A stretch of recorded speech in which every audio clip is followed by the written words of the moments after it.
is Guardian Radio 96.9 FM. Fresh news, smart talk, all day. The views and opinions of the hosts and guests are their own and do not necessarily reflect the position of the management and staff of Guardian Network.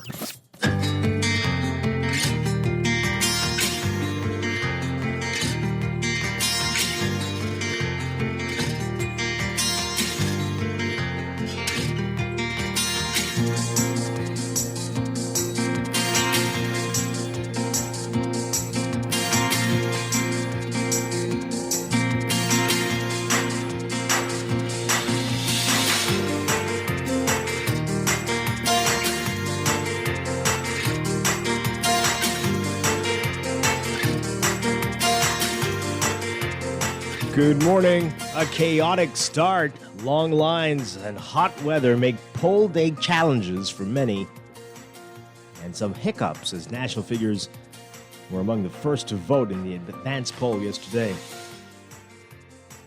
Plus, in our discussion, we are talking with the crew from Spectrum Politics, getting their views on this election season and what we can expect after Election Day. It's all straight ahead this morning. I'm Dwight Strachan, and this is Morning Blend. It's a new day. Wake up. It's a new day. It's the start of a new way. You know that it's here. It's the start of the end of the old way. Wake up, it's a new day. Wake up, it's a new day.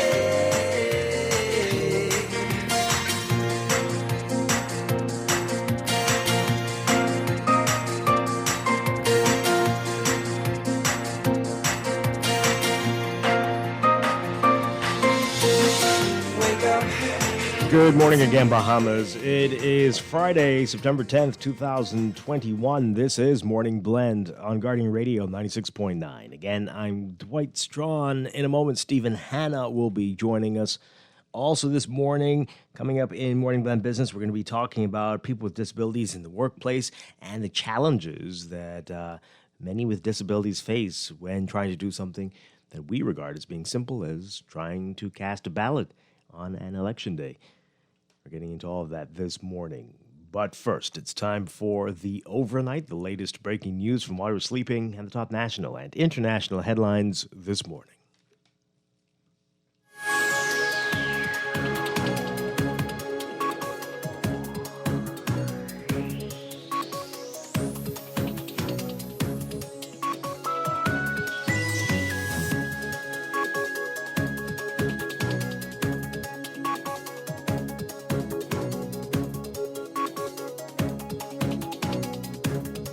In the overnight, a chaotic start with the advance poll, long lines, hot weather making poll day challenging for many. One elderly Nasuvian telling our news team that she wished she hadn't shown up for the advance poll. There was no social distancing, increasing fears that the early voting exercise, which took place at 10 locations on New Providence, would be a COVID-19 super spreader event, while some voters reported experiencing smooth processes. Many waited on lines for extended periods with no protection from the brutal September sun to cast their ballots. Most voters wore masks, but many did not wear them properly. At some polling sites, chaos erupted among voters and poll workers of the various political parties, with more than a few rowdy scenes. This is the first election since expanded categories for early voting. According to Acting Parliamentary Commissioner Lovato Duncanson, just over 19,000 people were registered for the advance poll. For the first time, voters over 65 were permitted to vote ahead of the general election next Thursday. But in many instances, no accommodations had been made to allow them to have a comfortable voting experience. At some locations, like Government High School, where constituents of Mount Moriah, St. Barnabas, and Engliston voted, the line stretched along the sidewalk into the neighboring Yellow Elder Gardens community. Prior to the start of voting at 8 a.m., there were individuals in wheelchairs being pushed through the crowd as others huddled near the entrance of the school trying to get in to vote. An hour into voting, the line of Gambier primary in the Killarney constituency stretched hundreds of feet down the hill, with scores of people waiting to cast their ballots in the advance poll. Former Prime Minister Perry Christie, who voted along with his wife Bernadette at the location, said the election, called months earlier than it was constitutionally due, will undoubtedly be a COVID-19 super spreader. There were other hiccups as well.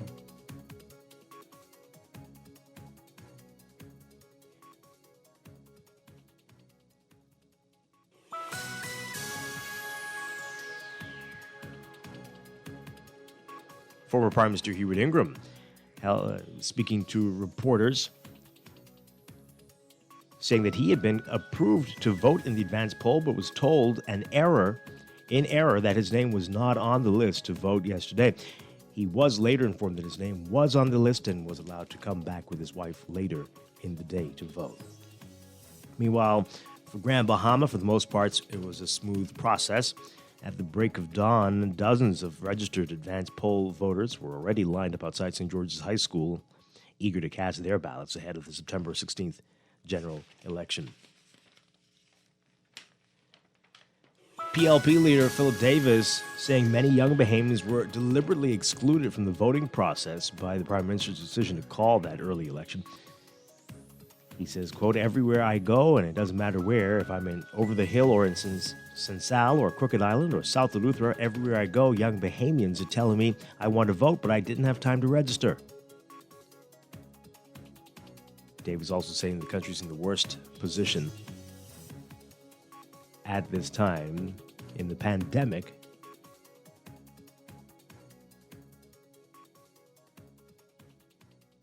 Dave was yesterday accusing the Prime Minister of suppressing voters and encouraging those who are registered to turn out to vote. And PLP Chairman Fred Mitchell last night saying the party has made a formal complaint to Attorney General Carl Bethel regarding the advance poll. He said the complaint addresses a number of issues, including the overcrowding of the polling places and the 3-hour waits, the overly aggressive law enforcement, the breach of law on agents in polling places and its precincts. Mitchell says that these and other issues need to be addressed before next week. In other news, COVID hospitalizations continue to trend upward, with 195 people hospitalized with the virus Wednesday, the highest number seen in the country since the start of the pandemic. According to the Ministry of Health's COVID-19 update, 18 of those people were in intensive care. Of the 195 people hospitalized, 113 were at Princess Margaret Hospital, 47 at Doctors Hospital, 9 at the South Beach Acute Care and Referral Center, and 26 in Grand Bahama Health Services. 136 new cases were also confirmed on Wednesday, bringing the total count in the country to 19,275, of which 3,400 cases are still active. Overseas, from the United States, the Los Angeles Board of Education voting to require students 12 and older to be vaccinated against the coronavirus to attend in-person classes. Los Angeles is the nation's second largest school district. The move makes LA by far the largest of a very small number of districts with a vaccine requirement. Nearby Culver City imposed a similar policy last month for its 7,000 students. The Los Angeles Unified School District, which has more than 600,000 mostly Latino students, already tests all students and employees every week, requires masking indoors and outdoors, and has ordered employees to be vaccinated. Under the vaccination plan, students 12 and up who participate in sports and other extracurricular activities need to get their 2-shot sequence completed by the end of October. Others have until December 19th.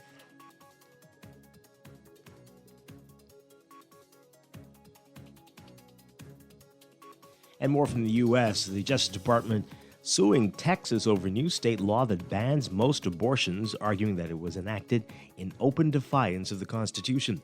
The lawsuit, filed in federal court in Texas, asked a federal judge to declare that the law is invalid, to enjoin its enforcement, and to protect the rights that Texas has violated. The Justice Department arguing the law unlawfully infringes on the constitutional rights of women and violates the Supremacy Clause of the Constitution, which says federal law supersedes state law. Federal Officials are also concerned that other states could enact similar laws that would deprive their citizens of their constitutional rights.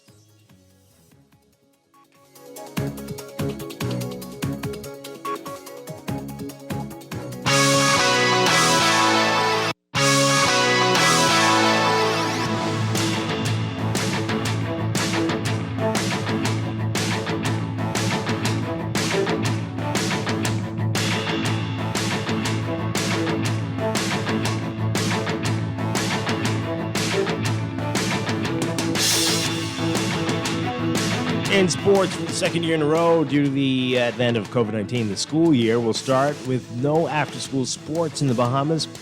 As it stands now, the government school sector has started virtually as mandated by the Ministry of Education, and a number of private schools are doing the same. Additionally, the latest emergency powers orders prevent sporting activities and sports gatherings from taking place at this time. Schools open virtually for the public school sector and in a number of private schools. Following a meeting on Wednesday, an official who is now former president of the GSSA, the Government Secondary School Sports Association, confirming that after-school sports still on hold, at least for the remainder of this year. It's not even up for discussion in the private schools. You can read more about this in today's Guardian Sports section. Summer is out and school's back in, but several Bahamian junior basketball players got a chance to showcase their talent on the hardwood in the U.S. over the summer. A number of them did it with the help of Bahamian professional basketball player Giovanni Buddy Heald, who put together two teams called Buddy Buckets Bahamas to play in the Amateur Athletic Union basketball circuit. Heald, the star shooting guard for the Sacramento Kings in the NBA, had a 16-and-under team and a 17-and-under team who played twice in Dallas and once in Indianapolis. The idea to put the teams together came from a collaboration with his college teammates, Trey Slate and Daniel Harper, along with Gary Harper.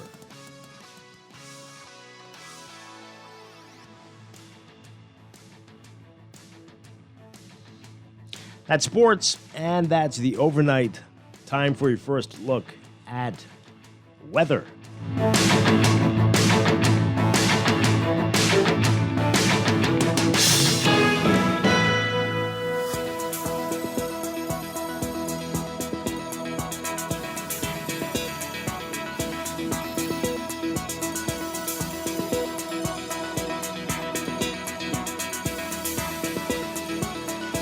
In your first look at weather for this morning, brought to you by RBC Royal Bank, we've got a weak ridge of high pressure that will persist across the area, resulting in a hot summer-like pattern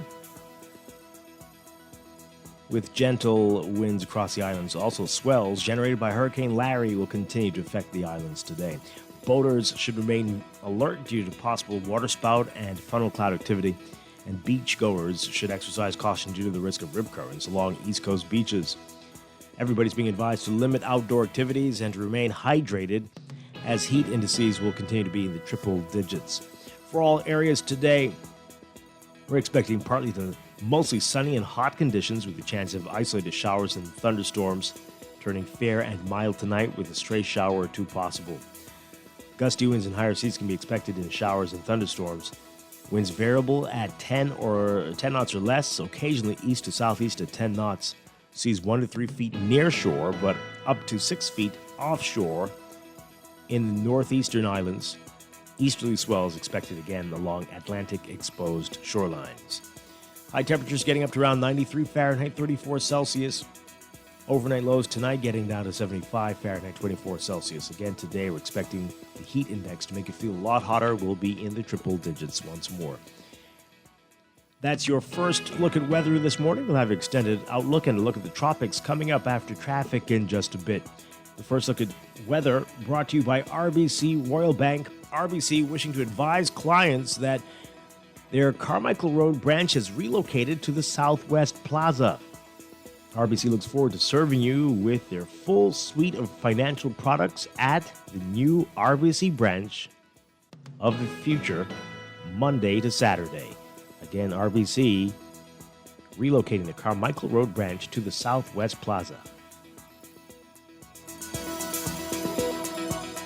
Wake up, it's a new day.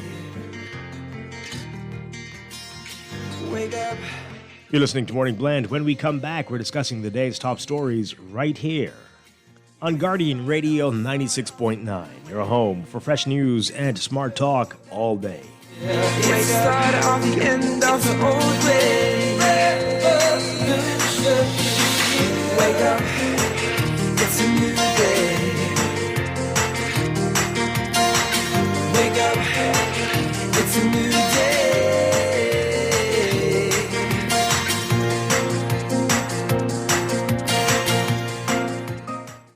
Technology serves to make our lives better, so why not your business too? At Custom Computers, we've been maintaining our knowledge and relationships with top tech companies since 1987 and carry only the most trusted brands like Apple, Microsoft, HP, and more. No company has helped more businesses build reliable IT systems than Custom Computers. You name it, we've done it. Call 396-1101 to talk to any of our business experts. Find trust in your tech. Count on Custom Computers. Tired of banks forcing you to use technology to bank the way they want you to? Your convenience is important. So no matter what your banking needs, Commonwealth Bank's friendly staff are always available in branch for that personal one-on-one service. But when you choose technology, our online and mobile banking app offers you state-of-the-art functionality. The choice is yours. Commonwealth Bank. Bank the way you want. Hey, Nassau. Rolling Red is back. Rolling Red Drive-In Rally is this Saturday, September 11th at the QE Sports Center, 6 to 8 p.m. Remember, bring your flags, bring your rags, stay in your car and on top of your car or truck. Live entertainment featuring Tyson Knight, Bahamian Trey, and DJ Tang. All safety protocols will be observed. So let's roll red. If you can't make it, then watch us live on any FNM social media site, Our News, Eyewitness TV, and Guardian Radio, or the rebroadcast over the ZNS TV and radio network 8 to 10 p.m. Be prepared for the rainy season with an RBC loan to fund your rainy season essentials. For hurricane shutters, generators, solar power systems, or general home repair, RBC offers a range of flexible and competitive financing solutions. Let us help you get started at rbc.com/Caribbean/get-a-loan. Special conditions apply. Reimagine your rainy season readiness with RBC financing. This is Guardian Radio 96.9 FM, Nassau, Bahamas. Wake up, it's a new day.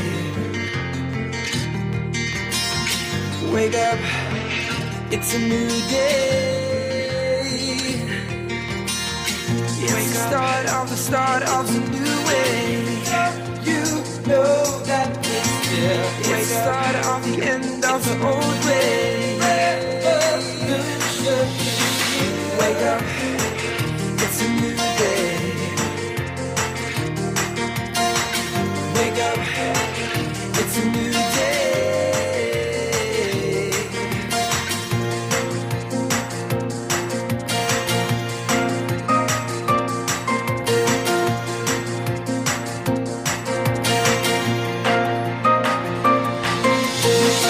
Wake up, it's a new day. We're back here with Morning Blend on Guardian Radio 96.9. We're streaming on GuardianTalkRadio.com and on the Guardian Radio app for smart devices. We're also on your televisions on Cable Bahamas Channel 969 or BTC Flow Channel 612. Once again, I'm Dwight Strachan. Joining me now, Stephen Hanna. Stephen Hanna, good morning. Hey, what's up? Okay, great to have you with us. Hope you're doing well. Holding on. My Holding goodness. on. The gods and changing on. Well, that's good No, stuff. they say the arms of flesh may fail you. Dare not trust your own. Wow. Okay. Very. Kermit hit the organs. Okay. All right. Well. He didn't do it. Yeah. Well, he's wondering, scratching Probably his 'cause head. it's not Kermit. Scratching his head, just like I am. Okay.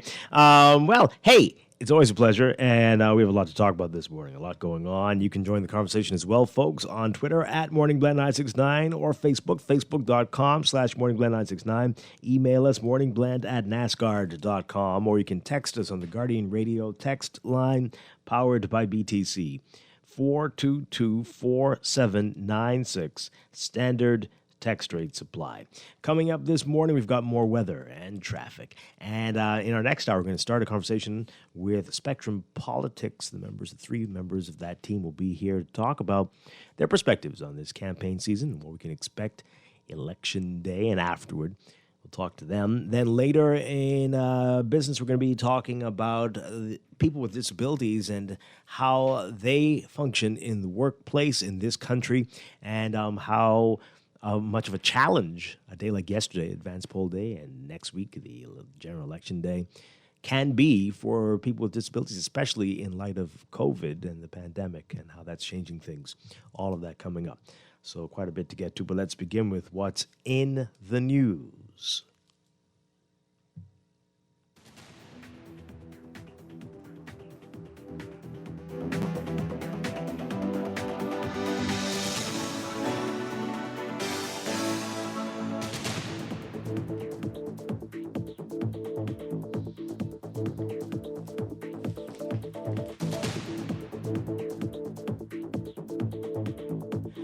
In the news, Advance Poll Day,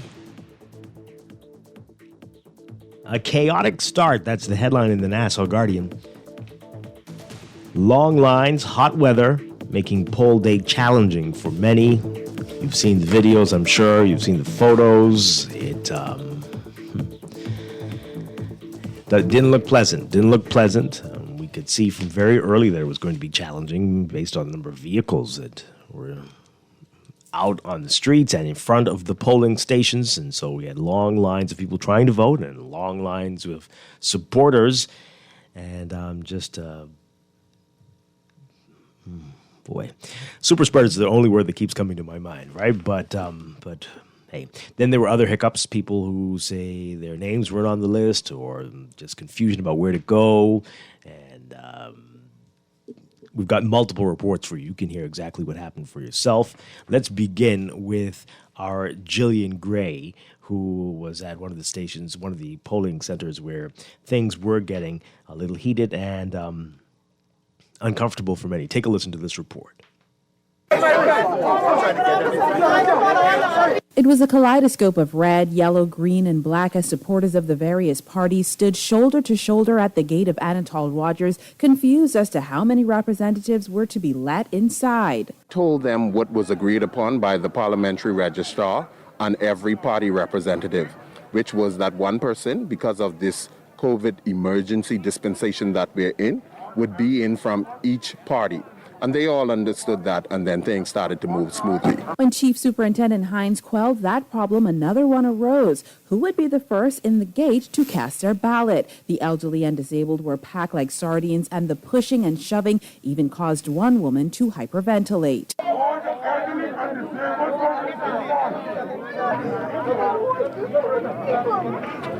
The line didn't get everything organized. It's like a chaos. You understand? See, if they had the barricade and everybody be behind the barricade, this one would be pushing and shoving and this and that, like that. There were only about a handful of officers to manage the crowd. Party supporters tried to assist in organizing voters, but to no avail. Vehicular traffic extended all the way to Cowpen Road. When the police commissioner came, he allowed everyone to go inside and line up in front of their polling division. Nora Cox, who was first on the line at 6:30 a.m., said she didn't get inside until after 9 a.m. So many people rushed the gate. The senior officer said they taken senior citizens and disabled. And I told him that I'm disabled. My son is needed to come in to help me, and they didn't let him in. And so you're probably gonna have to bring him back. But I doubt he's gonna vote. Now, presiding officer for Golden Gates, David Cates, says he was apologizing all morning for the over 2-hour wait, but COVID-19 has slowed their procedures. I'm apologizing to the crowd of people here for Golden Gates for the delay.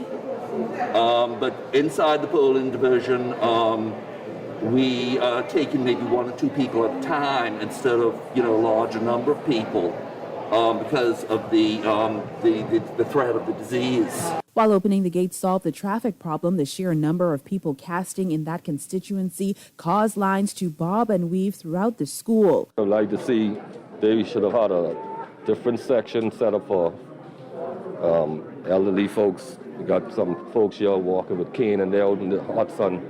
This is different. And for the seniors, I thought, it would have been more organized and, the seniors would go in. But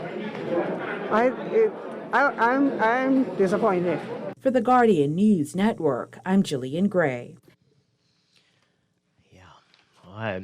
So all that's happening. We've got more reports. We'll get to those in a bit. But while this is happening, our news team able to speak to Health Minister Edward Wells, who indicated yesterday that the Bahamas will follow the United States model that allowed quarantined people to vote in this election. Wells, How? Wells says, quote, "At the end of the day, folks are going to find a way to exercise their democratic right." Okay. Quote, "Let me say that this in the United States, during the U.S. election, the CDC put out some guidelines, and they said whether you're COVID positive or whether you're in quarantine, you can go out to vote in the American election. But the point is that you treat everyone who comes to the poll as if they're COVID positive." Oh, that's what they was doing yesterday? Well, obviously they are all immune. He said there was, quote, "a huge issue at the polls during early voting yesterday because only one poll worker per party was allowed to enter to reduce the opportunity for COVID-19 transmission. But 3 poll workers per party are normally allowed to enter." He said, quote, "We have the whole sanitization of hands and sanitization apparatus that are being used while you vote inside of the polling station itself." He said apparatus? Apparatus, sorry. Mm-hmm. His comments followed weeks of uncertainty about whether quarantined voters will be allowed to vote. When asked about the matter on Tuesday, the health minister said, quote, "It's still under," well, yeah, you remember, "it's still under discussion, but I can say that health professionals in the Ministry of Health, the ones who are basically making recommendations, are recommending to the government that those persons are not, N-O-T, not allowed to vote." That's what he said on Tuesday, but yesterday. Everybody can vote. Everybody, come on down. Come on down. I don't like it. Quarantine, COVID, dead, whatever you are, come and vote. Yeah, I don't like it. I don't like it at all. And you know what else? I know that there's so much blame to go around for everyone. Because the chaos that happened was primarily in New Providence. All right? And I know that New Providence has more people, et cetera, right? But Grand Bahama seemed to be like, oh, we're going to be having old people vote? Well, let's put out chairs since we're out of school. But that's something that the people in New Providence, I don't know, they're immune to brain cells. So they're like, everybody stand up from Anatole to Cowpen Road. That make any sense? And then you have a long line. Now, here's the thing, right? I don't know if these people, if this is their first time dealing with Bahamian people or lines or human beings. But I used to go to COB back in the day when you used to have to wake up early in the morning to register, all right? And so some people used to be there from 12 a.m. the previous morning, and me and my friends then, we came there like 5, 6 a.m. in the morning. People would come after us at 9. All of us knowing that that they ain't gonna start serving people till like 9:30. You know what they'd do? Security guard would come like an hour before they open up the doors and give everybody numbers. So even if somebody try to rush to the front or skip somebody, where's your number? What is your number? Some sort of system, right? That was a decade ago when that happened. You telling me that the people in New Providence, in their very limited wisdom, couldn't think, hey, 30,000 people, isn't that like 10% of the population? Maybe we should prepare. Seeing as though that's 10% of the population. That's a lot of people. And it's like, clearly other islands prepared. I think this is a feeling of the team in New Providence. I'm just saying. I'm not saying there wasn't other issues. I watched the news. I saw where... It was only Yeah, Pardon? but I mean, the numbers there are so small. No, I understand it, but even when you look at inside Freeport, for example, in the constituency where Michael Pintar them were, there was a lot of people there, right? It wasn't as much as in New Providence, but it was a lot. They had the chairs ready. They came there and they said, oh no, we should put a tent up because it started raining and everybody don't have an umbrella. And they was trying to make a tunnel over the people, all sorts of stuff, right? And I don't know if the people in New Providence have just decided that everybody in Freeport is smarter than them. And it might just be that fact. Maybe Freeport has better water. They have iodine in their water or something so their brain cells don't corrode. But there was a major failing for the team from New Providence because their whole thing was like, yeah, y'all come to vote and we can figure it out when y'all reach. That's what it felt like. And it's like, clearly there was not enough police officers sent. Clearly there was not enough organization on the outside of the schools and the polling centers. Clearly there was not enough anything put in place, any thought. They literally were just like, show up at the school, plus we doubling it up. So it's like, okay, usually you need 3 polling workers for each party at this place or whatever. Why not? If we only allow 1 person in, then why not just let them have it at more schools? Instead of saying, if you from Golden Gates and Garden Hills and this place, go to 1 school. If you from this place, and this place, go to 1 school. The schools aren't being used right now for students anyway. You could have had all of the schools open and use the exact same number of workers and spread it out so that all these people aren't congested in 1 space. But you were like, no, we're going to have 4 schools open and everybody go there. And then because we have everybody here, we can't have too many workers at any of these schools. So we're going to reduce the number of our workers so the numbers go down, even though the number of the crowd has increased tenfold. Yeah, it's like that's a failing on the part of what is the parliamentary registry. Yeah, is that it's a failing on their part? Certainly, somebody in there must make account for this, particularly if 7 days from now any of these people crop out. Well, they need to make an account. They need to make an account for it right now. People should be the first story you should have said this morning was the parliamentary director has resigned.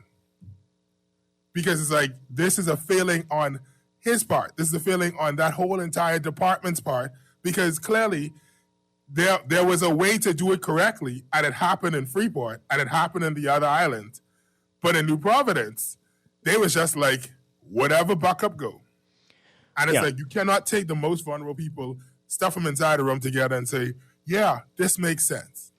Well, I don't think anybody's surprised that this happened yesterday. This department has been functioning like this for months, and it's been hard to get information from them, especially the acting commissioner. It has been clear that we were heading down this path, and it'll be a miracle if things go smoothly next week.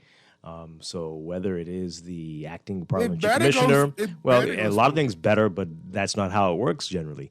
Whether it's the acting commissioner or the minister responsible or whomever, this was clear that this was going to be chaotic, and I don't know if they can get it together in a week. And of course, COVID is making everything much more complicated. It is very unfortunate, and we've got even more coverage of how crazy things got yesterday. Take a listen to this report from our Jared Higgs.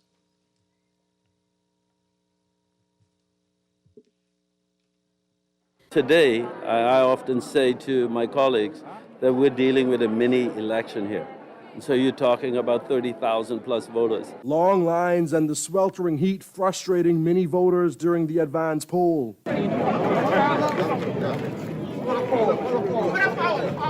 An elderly voter falling out as she waited to vote at GHS. Even though she wanted to stay to cast her ballot, EMS personnel came and took her for further medical attention. PLP Mount Moriah candidate Mikkel Barnaby thought the process was poorly planned. We know that there are persons of very advanced age. There are absolutely no chairs here at all for the elderly. If you were to swing your camera, you would notice that there are people in their 80s with no chairs, and we're in a school that is equipped with chairs. FNM Mount Moriah incumbent Marvin Dame says we're bound to be challenges. I think it's working. People are registering, people are voting.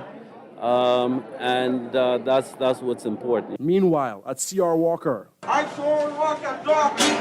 I told rock a dog. A big rock a dog. Rodney Monker strummed a guitar as he donned PLP colors. Earlier, incumbent Bainstown and Grandstown MP Travis Robinson found himself arguing with PLPs about people being allowed inside the building to vote.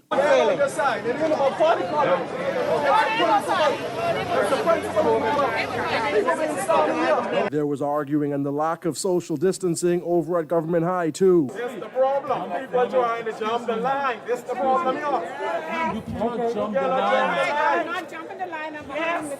But the process was pleasant enough for some. 71-year-old Linda Strachan voted early in the Anglican constituency. It was quick.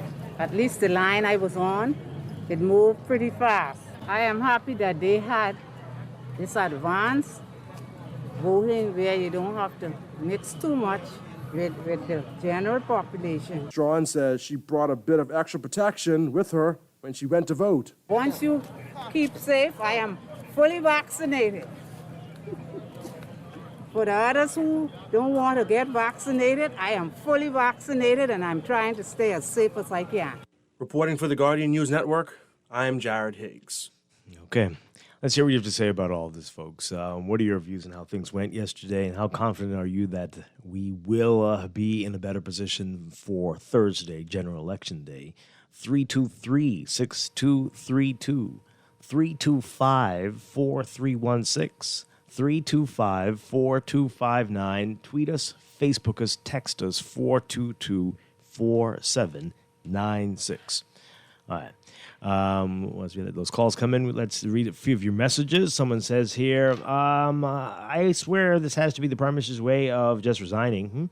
There's no way he could want his party to win with all this chaos and these new contract revelations. Now the voting is all unorganized, and it's the PM's fault for giving the parliamentary people such short notice. The Prime Minister must want to lose. Hey. Okay. That's where I'm not to say that none of the blame should be laid at his feet, but clearly because we saw where it was planned and where persons actually put thought into it, part of it is also, it wasn't that they didn't have enough time. It was that they just was like, well, just go. Yeah. So I can't lay all of it at his feet. Yes, some of it definitely because of how he called it, but definitely the Parliamentary Registration Office, those guys failed. Because if it worked in other islands and you could see where there was a plan, there was no plan to deviate from in New Providence. Yeah. This text here, did I hear the former PLP leader and former Prime Minister publicly criticize the early election process held yesterday and speak of implementing simple solutions? Did he not think when he held power 5 years ago before he was fired to implement this new system, which the administration has done, or previously register voters not having to re-register to vote? I'm not sure why you're bringing that up, but okay. Probably they thought that they weren't ready for it and that there would be chaos. I don't know, but what does that have to do with anything? That's neither here nor there. This is where we are now. This is early and unnecessarily early. At least most of us can't figure out what it was called for at this time, when there could have been these extra months to get it together and have some trials and see how it would work. But one man knew the date, and now here we go. Okay. This one says here, I got my first vaccine shot yesterday at the stadium. They could have easily used a setup like that kept everything moving smoothly and fast. Okay, I don't know if it could work like that, but sure, maybe. This one says here, I feel all of this was intentionally done. I see court coming up at the end of the day. I must admit with Stephen today, I must agree with Stephen today, he's making sense. And another one says here, Marvin Dames, nothing else to say. On second thought, wasn't he the same man who said, after Dorian, what looting? And they say something about Rembrandt Wells as well. Rembrandt Wells, the Grim Keeper. Don't get me started. The Grim Reaper. The Grim Reaper I guess or the Crypt Keeper. Well, maybe he's a Oh, they combination of say both. both. He's both. Right, he's the Grim Keeper. He's they're calling him an ugly puppet. Don't get me started. I'm asking. They go to say all we need to know is his response to COVID and voting was, quote, the numbers should be down by the 16th. Everybody would be dead by then, I guess, so we would be okay. Dr. Binnis is incapable of organizing a planning effort. It has to be obvious to everyone. He has one job, to make sure everybody else is doing their job. Let's hear what you have to say on the phone. Good morning, caller. You're on the air. Morning, Dwight, and good morning, Stephen. Hi, good morning. My take on what I saw happen yesterday, right? I don't think this should have been the time when the Prime Minister would have called a snap election, you know? I feel like this would have been what we've been through or going through with this pandemic. I feel like this particular election should have been the one where they would have set a date, you know, and plan and, you know, put everything in perspective. You know, things should have been knowing that you know what you have upon you, okay? You were considering the persons who in quarantine were able to vote. So you have to think, you know what I mean, put all measurement in place, okay? And I'm so disappointed when I hear Leonard Well said, for example, that when persons on the line, they should think of those persons, think of everyone as if they have COVID, okay, as if they have the virus. That alone is going to throw people away from going to vote, you know, because if you had COVID before, just knowing that you could be standing up next to somebody or somebody there could be infected, you're going to say to yourself, it don't worth it, you know. So if that's the only preparation or the only thing that they have to put in plan, then something wrong with that, okay? Because I listened, even you make so much sense this morning. All the schools are closed. You know, you having a whole heap of people, so you should utilize as much rooms as possible. That there, with all thinking in mind, that's why I wonder, how do these people in this country think? What they think with? You know, I mean, why they can't see things happen before it happened? And then when it happened this way, you looking for fault or for blame or excuse. You know COVID. You don't have to use stuff for no excuse. You know what's happening in this country. So you have to prepare for it. That yesterday was no preparation. And every location, I think, had a problem yesterday. And I don't blame the people from the parliament. I blame, you know, because I doubt they had little to do with preparation, okay? Or if they did have any, it had to been them along with others. But what you see happened yesterday, for that to happen for next week, they're going to have the lowest voters turn up than ever. That's my belief. Okay. All right. Thank you very much. 323-6232, 325-4316, 325-4259. We're going to get to what happened with former Prime Minister Ingram in just a second. He had a challenge yesterday, but it did resolve itself later in the day. But we'll get to that in a second. Let's take this call, and then we'll get back to your text messages. Good morning, caller. You're on the air. Good morning, Dwight and Stephen. Hi, good morning. Yesterday was no surprise to me. You know, it was no surprise to me because for what I was following this saga, I came to the conclusion that this election was planned in a way to be just like how yesterday was, in the hopes that a lot of people would get discouraged. And some instances, persons were discouraged and decide that they are not going to vote yesterday, right?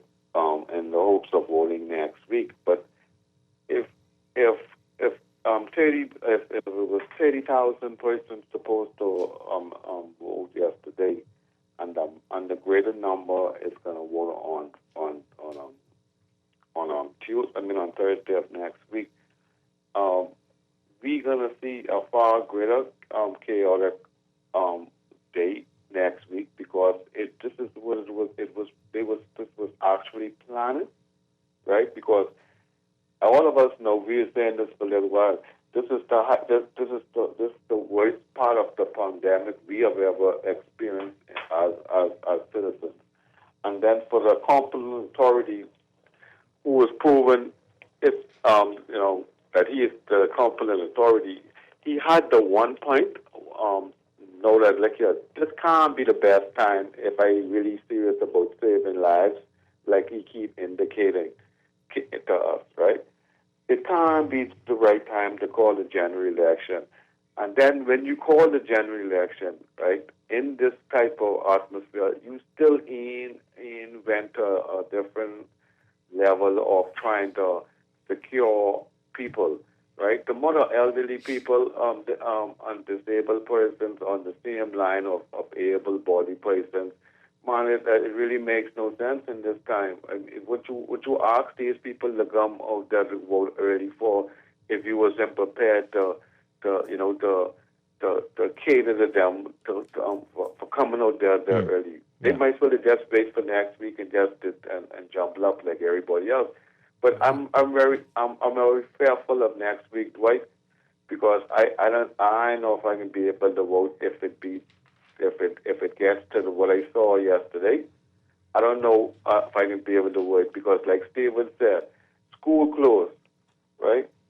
Why, if I live in Garden Hills, right, I need to go inside Oaks Field, there by H.O. Nash. Well, remember now, that was the advance poll, so it wasn't necessarily going to be exactly like what it's going to be for election day. Just pray God, right, because, there's enough government buildings, schools is open up to even avoid something with like what we saw yesterday. In a pandemic, remember, this a pandemic. Yeah. So I don't expect it's going to be too different from how it normally is for you on election day, except for the COVID issue. So having to keep that space between people and limit the number of people in the room. But it that means that they need to find more locations than they would ordinarily find. If anything, you should have twice as many locations as opposed to the reverse. They need to have twice as many volunteers and twice as many locations. That first part's not going to happen. But the more classrooms at the schools. So more classrooms still require more volunteers. Right, and that's going to be a challenge. It's going to be a big problem. I didn't say it wasn't going to be a challenge, but here's the thing, Dwight. As a general manager of a radio station, at 1 a.m., if the radio station go down, if the tower go down, something go wrong with the transmitter, you can't say, oh, that's a challenge, and then go back to bed. You got to start making phone calls and figure out a way to get it up before the day start, because that's your job. Your job is to figure out how to make it work. We are where we are. It don't matter how we get here. We here now. You got to make it work. That's your job. And if you can't do the job, you need to make it known so that somebody who has done the job before or somebody else who is underneath you who can do the job can do the job. Oh, okay. But you can't just sit there and just be like, and the private sector doesn't work like how these folks work. And that's the problem. The problem is that once you get in the government sector, you're set for life.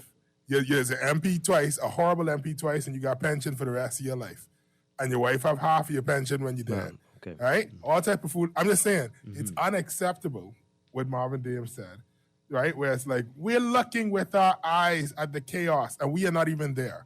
And you're saying, I think it went great.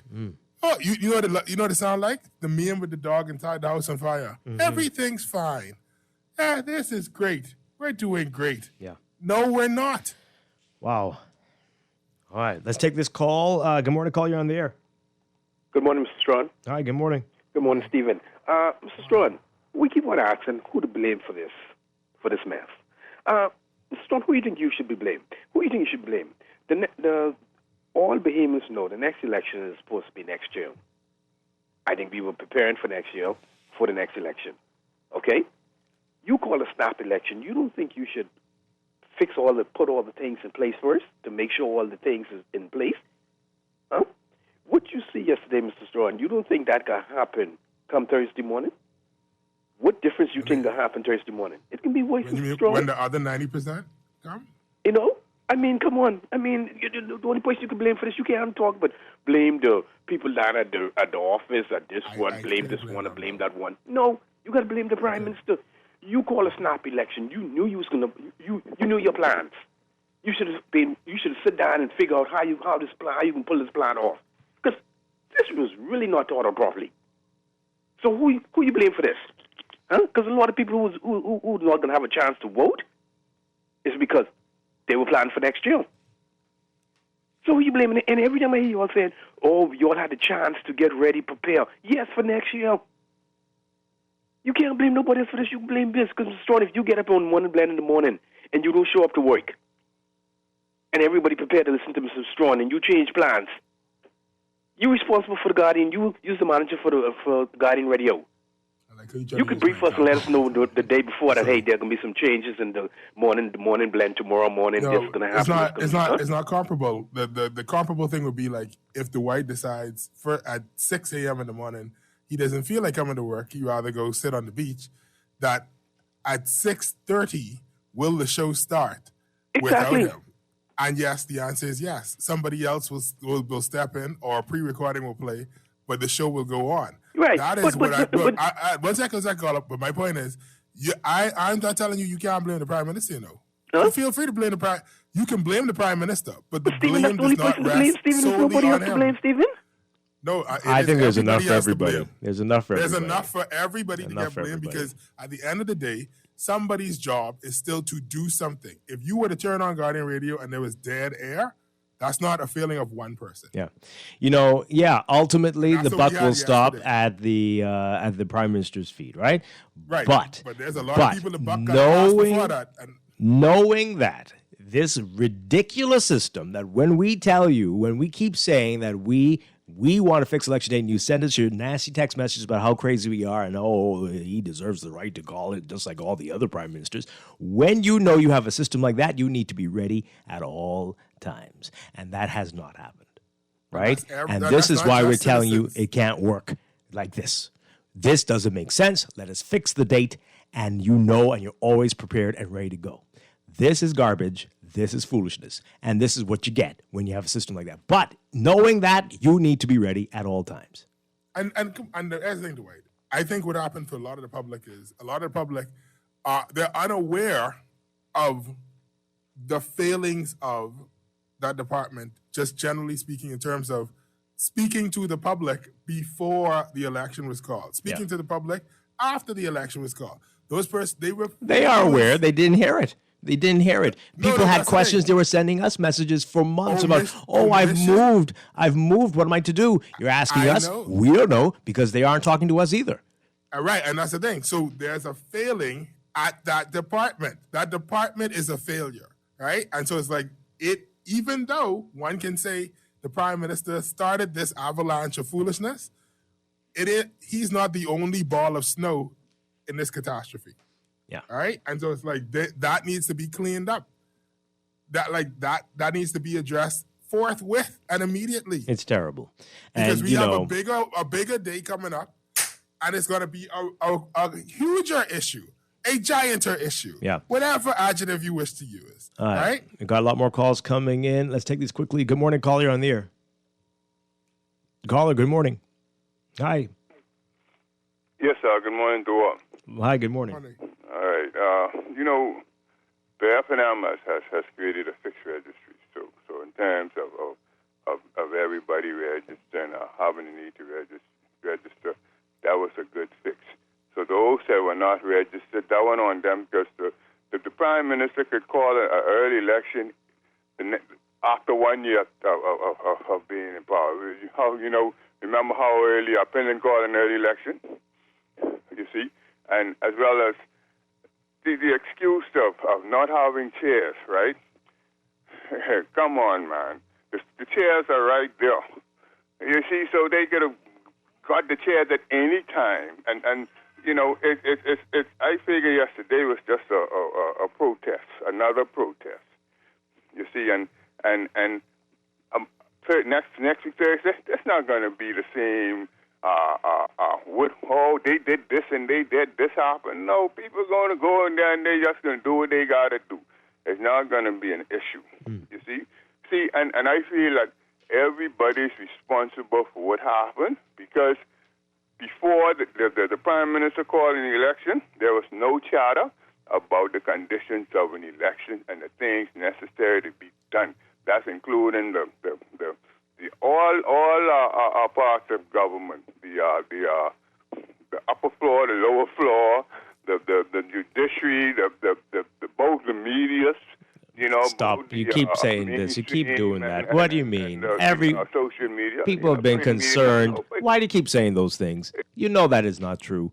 That is not true. People have been, maybe the other branches, but the media and the public have been concerned, have been asking questions from that time.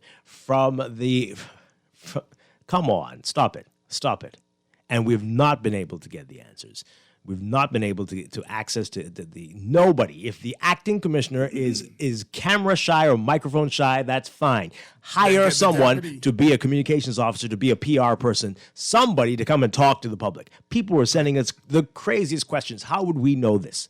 Asking us because they were very concerned. Nobody until just a couple weeks ago could answer what's supposed to happen if you've been displaced as a result of Dorian. People were saying, do I really need to go back to the office if I moved 2 streets down, if I moved 1 mile away? All these questions, people didn't know what to do. And there are people who are wondering now, oh my goodness, I have moved across the island. Will they allow me to vote? What am I to do?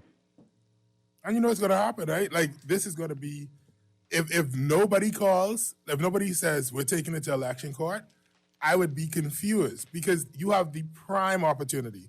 Every single foil must be turned over and matched to somebody. Because I promise you, in this election, that there's going to be thousands of persons who are still voting and are not inside the location. Well, and I'm saying, like, do what you got to do. You heard what who said that? Which minister said that? Do what you got to do. As he's talking about the COVID people. Everybody do what you got to do. And here's the thing. You know what would solve this?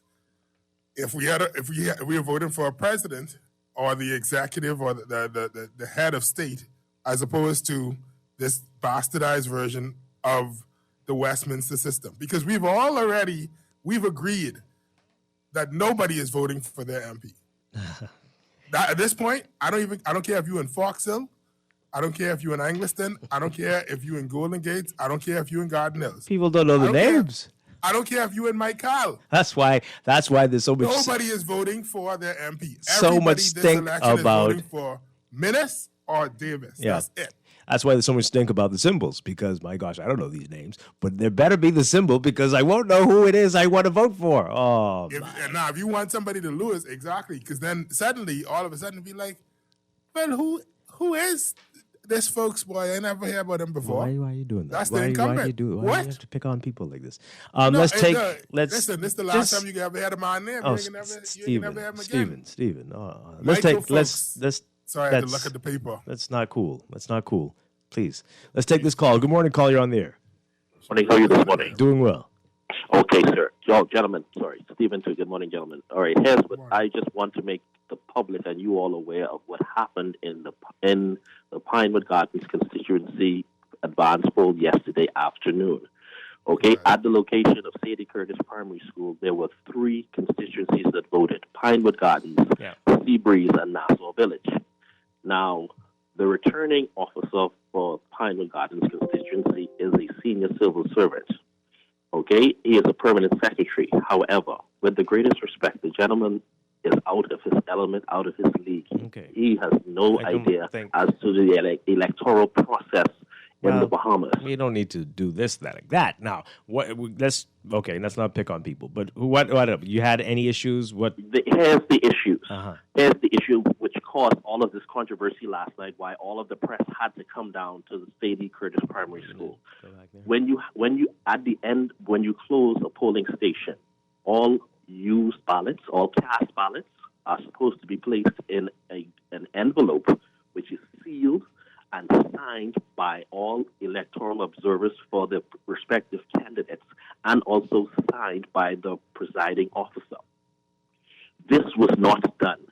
Okay? It was not until the boxes were brought out of the classroom that we found out from an election observer for a particular party that this was not done, and the presiding officer refused to seal the ballots, the used ballots, in a box. What the presiding officer did was put all of the used voted ballots now in the bottom of a ballot box.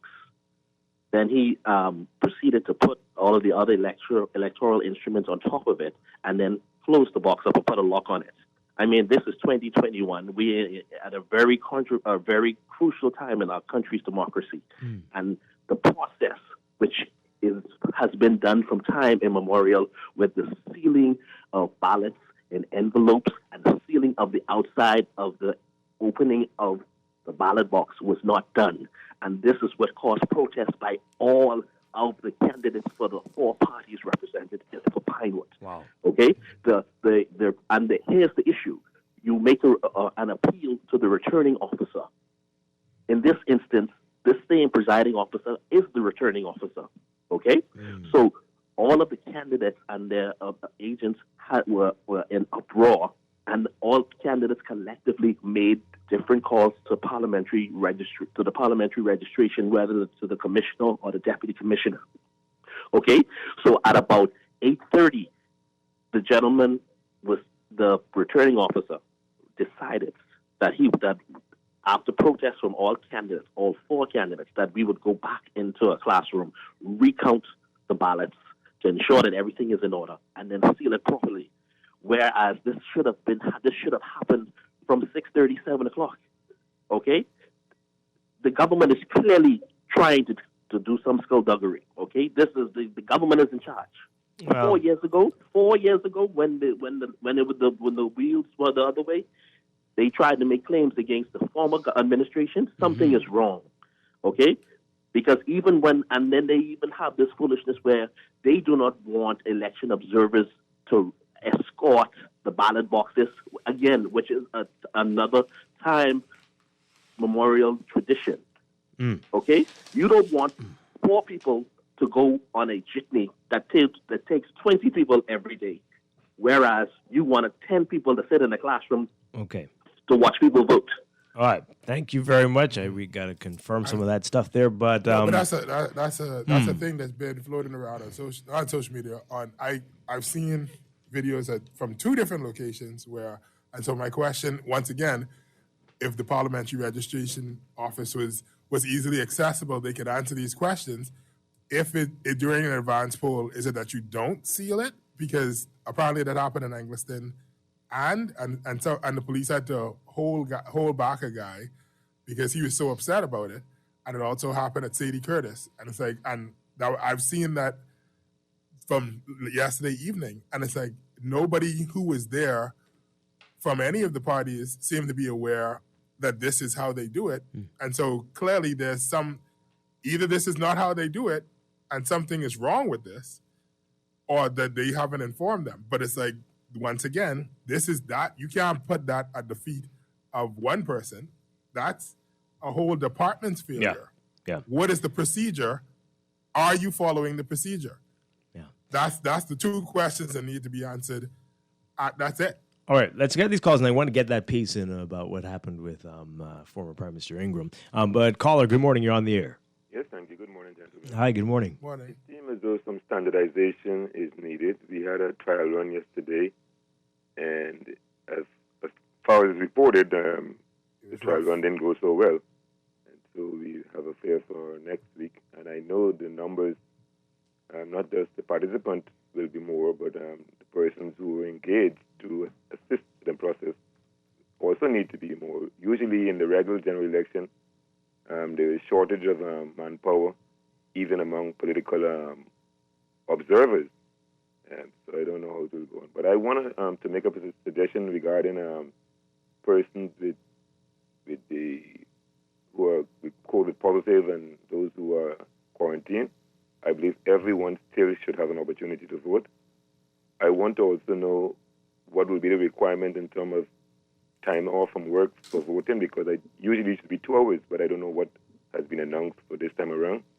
So there's some unanswered questions, but I think every person that normally get paid by the government driving around with red plates, who will allow the government to get a bad name, right? Or the prime minister only to get the bad name. Each one need to pull up our socks and do something, because a lot of time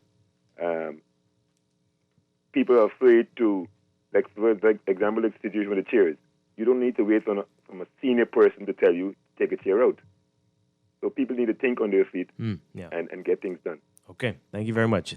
Time off is still that's still how it works, and that was published in the papers this week, just reminding employers. Oh, right. To not freak themselves out.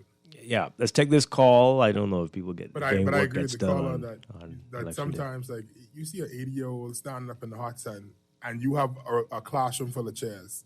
Get one chair, man. Yeah. We've got some text messages about that type of behavior. Let's take this call quickly. Good morning, caller. You're on the air. Hey, good morning, Dwight, and good morning to your guest. Hi, good morning. How are you? Doing well. Listen, I voted C.B. Bethel School. We had Bamboo Town, and we had South Beach. We had a lot of hiccups, but the hiccups were finished bad. You know, it was so bad that you had those old people standing up in the heat. I had to stand up and make noise. I say, man, you all could have just, you all is the government. You all need to get some tents to put these old people in. I say, just sweat in the water. We had to get Mr. Barker's team. We had to go and we had to get water and ice and things. I mean, sodas to give to those old people. Then Mr. Wells came, and he said, listen, I'm going to get 2 tents. And he got the tent to put the people underneath. Now, I think that what happened yesterday, they had some young people in these polls working, have never worked before. And I think what they should have done was train these young people. I tell you what happened in my area and where I work. Now, when they closed, they really didn't know what to do. Wow. The presiding officer, he counted the ballots, was going to put it back inside the voting procedure, the container. I said, no. That don't do like that. Now, listen to me. I've been doing this a long time. They're supposed to go in the envelope. He said, okay, miss, I will listen to you because not like this person know what to do. Oh, my goodness. He put him in the envelope. You wouldn't believe we had to take those stuff out 3 times. But they leave out this, they leave out that, they leave out the other thing. 3 times. They done seal the box, they leave out this thing, this paper. They leave out the other paper. They leave this out. That's a fairly... Man, they need to get their act together. Mr. Prime Minister, I'm not going to blame anything on the Prime Minister, but the parliamentary people, whoever they select, they need to get these people and try sit down and let them know the procedures, because it's going to cause another problem again next week, Thursday. Oh, wow. Some of the people they had to never work in no election. What happened to the old, the more mature people would work in the election before years ago? Because I was looking for some of my teachers who normally work. I ain't seen none of them. Wow. Thank you very much. That's some... boy. I want, and the way, here's the thing, right? I have gone for Guardian Radio to watch the elections happening it was in 2012, right? That's the first thing that I ever did with Guardian Radio, right? And the way everything was being ran at that time, it was like, this is so sacred and holy, and everything is on pain of death, that there was no mistaking it. Nobody was out there trying to say, oh, don't worry about that, just go through. No. Yeah. Everything was like, we are one polling station in one constituency in the whole entire country, but we got to get this right here. And all of us have to be on the same page and in agreement. Mm-hmm. And it was almost as though it was on pain of death. And so I don't understand, these people was acting like back then in 2012, that if one of us sign in the wrong spot, we go into jail. But now, jump forward like 10 years later, what's going on? Yeah, wow, disturbing. Utter and complete chaos, no regard, no reverence. Everybody saying, well, isn't the box supposed to be sealed? And then they saying, come from around here. That don't make no sense.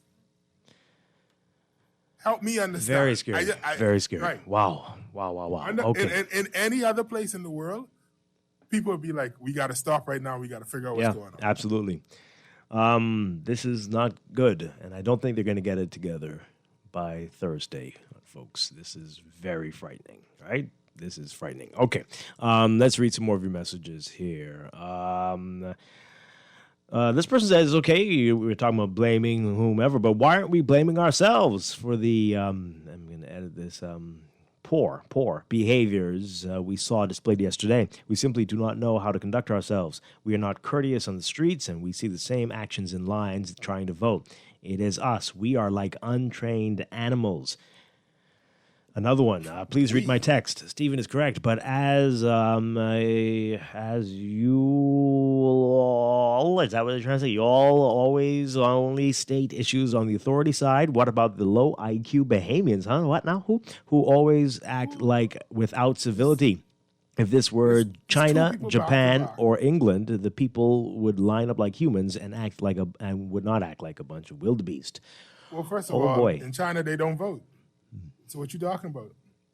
Well, not like that's not the like first us, thing right? that an uneducated texter would tax, right? Because they're so But they were smarter agreeing than with everybody you. else. But okay. I don't care if they agree with me, because that's the smart. Because here's the thing: Only take a your tiny agreement and sit on it, right? Because at the end of the day, right, I don't need your fallacy to soothe my ego, so that you could then insult the Bahamian population. Now, when people stupid, call them stupid.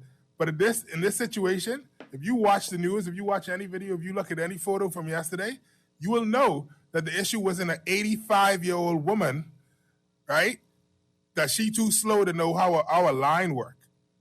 That was not the issue. The issue was there was a lack of preparation that, yeah, there were some people jumping the line, and there was nobody to say, no, this is the line, here is a number, this is how you stand at least 6 feet apart, or to say, all of y'all ain't supposed to be here in the first place. Right.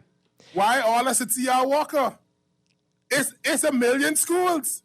Not a million, it's 20. But go to a different school. Well, they clearly miscalculated. They thought they could double up, triple up, but that's very you want the foolish. people to count votes and they can't count? Yeah. It's 10% Okay, calm of the down, population. Stephen. Calm down. You're screaming. You're getting distorted. Sorry. Your mic, we can't hear you. I apologize. Yeah. It's 10% of the population. Let's read this text. You cannot tell me that you miscalculated. Yeah. When the only job you have every 5 years is to count votes. That's your only job. Okay. To make sure the ease of that. This text here. It's unconscionable that a former prime minister would complain on national television about the station he voted at. It was obvious that he wanted to cause problems. He's making his own party. What now? Well, I mean, hey, he's stating what it was. That's how it was. It was bad. It was ridiculous. And you want people to hold their tongue, but that's what it was. It shouldn't have been like that. It shouldn't have been like that. It didn't need to be like that. It was completely unnecessary and ridiculous. What we've done enough. We've had 40, 50 years of playing cute and nice. We have to call things the way they are. This was foolish. This is dumb. Why? And it didn't. It's not like it's June of 2022. We had time to get it right. What is the reason we're doing this now? One final call and we got to take a break. Good morning, caller. You're on the air. Good morning. How you doing? Doing well. Good morning. That's awesome. I'm calling about my experience yesterday with working the polls as well. Oh, you worked the polls? Yes, I Okay. did at Anatole Rogers. Okay. And believe it or not, I was actually told by one of the heads that we didn't have to seal the box because the box were going to be opened, to put the ballot that was recounted into another box to come back to the school for election day. Now, me knowing how it's normally operated by working the polls, it ain't gonna work. And I stood up in the classroom and I said, oh no, sir, this box sealing in here today, or ain't none of us going nowhere. You understand? And after I stood up and I did what I did, everybody else stood in agreement with me. And that box had to be sealed inside that room last night because it would have been a problem. You understand? I don't know what's going on. I don't know where they're getting their information from. I don't know who it's coming from, but it needs to be addressed immediately. Because at the end of the day, whoever is giving out this information needs to be corrected. And I don't know what's going on, but one like me, that box was not coming out of that room last night until it was sealed. And I was told that the box was going to be open, and I told the officer and the guy, this same box, when this come back at this school at Anatole Rogers, on the 16th of September, I am going to work this exact same room, and everything is going to be reopened, and everything is going to be recounted because I have my numbers written down in my book. Yeah. Wow. It's horrible. And that's the way it's supposed to be. Thank you, At caller. least, sorry, in my Thank you. mind. Wow. Okay, let's take that break. When we come back, I do want to get to that piece. And coming up in a few minutes, we're going to be talking with Spectrum Politics, their youthful view on what's going on and what we can expect over the next few days and after the election. A lot more to get to on this Friday morning on Morning Blend on Guardian Radio 96.9. Stay with us. I remember when I lost my mind. There was something so pleasant about that place. Even your emotions have an echo in so much space.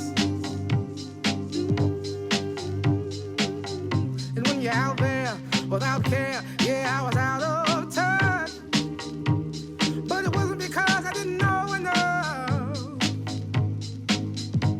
I just knew too much. Does that make me crazy? Does that make me crazy? Does that make me crazy? This is Guardian Radio, 96.9 FM, Nassau, Bahamas. Brought to you by RBC Royal Bank. Here's what's happening in your real-time traffic this morning. Mile Butler Highway, your usual hot spot, and it's hot this morning. Just as you approach Harold Pond, you'll notice that in the northbound lanes, heavy traffic up to Tonic Williams Darling Highway. Gladstone Road also busy for you. The closer you get to JFK Drive in the northbound lanes, you'll notice that today at this hour. Blue Hill Road, north of Soldier Road, busy traffic, heavy traffic in the northbound lanes heading to Independence Drive, and the traffic's building on Carmichael eastbound and Carmichael near Faith Avenue and Milo Butler Highway. And some building traffic on Carmichael westbound to Coral Harbor Road. Elsewhere, we've got just some building traffic at some of the major intersections like Wolf Road, Soldier Road, Burnett Road, and Village Road. We'll have another update for you after the 8 o'clock news. That's your Morning Blend Traffic Alert brought to you by RBC Royal Bank, which wishes to remind and advise valued clients that their Carmichael Road branch has relocated to the Southwest Plaza. RBC looks forward to serving you with their full suite of financial products at the new RBC Branch of the Future, Monday to Saturday, RBC Carmichael Road, moving to Southwest Plaza. We'll be back with more Morning Blend after these messages here on Guardian Radio 96.9. Stay with us.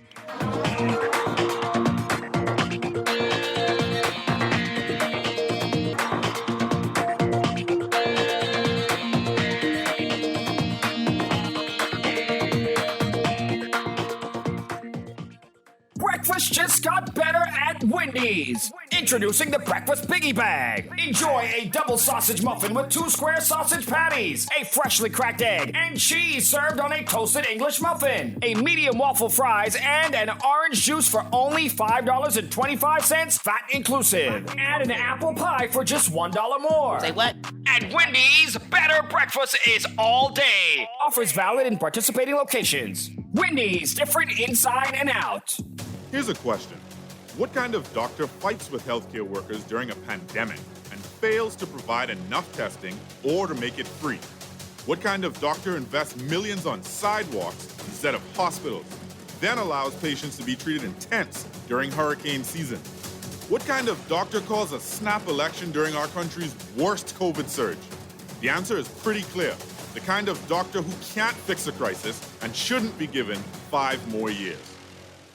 This has been a paid political announcement by the PLP. Do you need to insure your vehicle at the best price? With the most options and free installment payments, CG Atlantic agents offer affordable coverage for everyone. Just call 677-6422 to find out how you can protect your vehicle with extra options to keep you covered. Why wait? Call CG Atlantic agents today at 677-6422. Visit us online at cgatlanticagents.com or in person at Atlantic House, 2nd Terrace and Collins Avenue. Nassau Insurance Brokers and Agents Limited, trading as CG Atlantic Agents. Let me ask you a few questions. What's your name? Pam. Favorite food? Steak. Beer or wine? Wine. Is your money safe? It's under my bed, so I guess so. Are you serious? Yeah, why? Unless your money is in a bank or credit union that's a member of the Deposit Insurance Corporation, there's no guarantee it's safe. Yeah, but what if something happens to the bank? Your Bahamian dollar deposits are insured up to $50,000, so you'd still be ahead. Plus, your mattress might catch fire. Then what? Man, those banks and credit unions are looking good right about now. Visit the DIC's website at www.dic.bs. Protection for your money, guaranteed with DIC. This is Guardian Radio 96.9 FM. Fresh news, smart talk, all day. Hey, Nassau. Rolling Red is back. Rolling Red Drive-In Rally is this Saturday, September 11th at the QE Sports Center, 6 to 8 p.m. Remember, bring your flags, bring your rags, stay in your car and on top of your car or truck. Live entertainment featuring Tyson Knight, Bahamian Trey, and DJ Tang. All safety protocols will be observed. So let's roll red. If you can't make it, then watch us live on any FNM social media site, Our News, Eyewitness TV, and Guardian Radio, or the rebroadcast over the ZNS TV and radio network 8 to 10 p.m.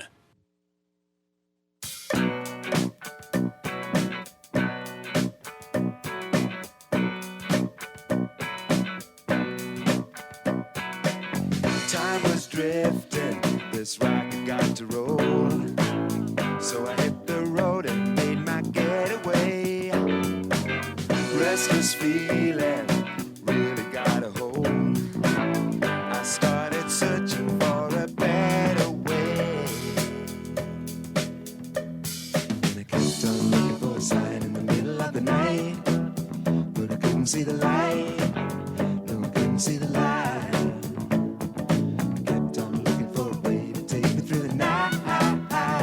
Couldn't get it right. Couldn't get it right. This is for the people yesterday. They couldn't get it right.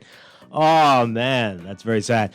Welcome back to Morning Blend here on Guardian Radio 96.9. Dwight Strong with Stephen Hanna. We are talking about Advanced Poll Day, which looks, by all accounts, it seems, by most accounts, seems to have been a crazy, chaotic day. Coming up in a few minutes, we're going to be talking with Spectrum Politics about this campaign season, how this is going, what they can expect.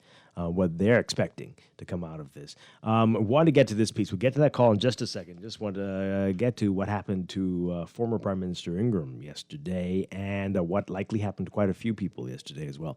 Take a listen to this report from our Berthany McDermott. I'm not voting because my name is on the register to vote today. It's not. Even though I have this from the Parliamentary Legislation Department, myself and my wife. I've been to 2 polling divisions so far. My name is not there. After arriving at Gambia Primary School around 1 p.m., the former Prime Minister and his wife left Gambia Primary without getting the opportunity to cast their ballots.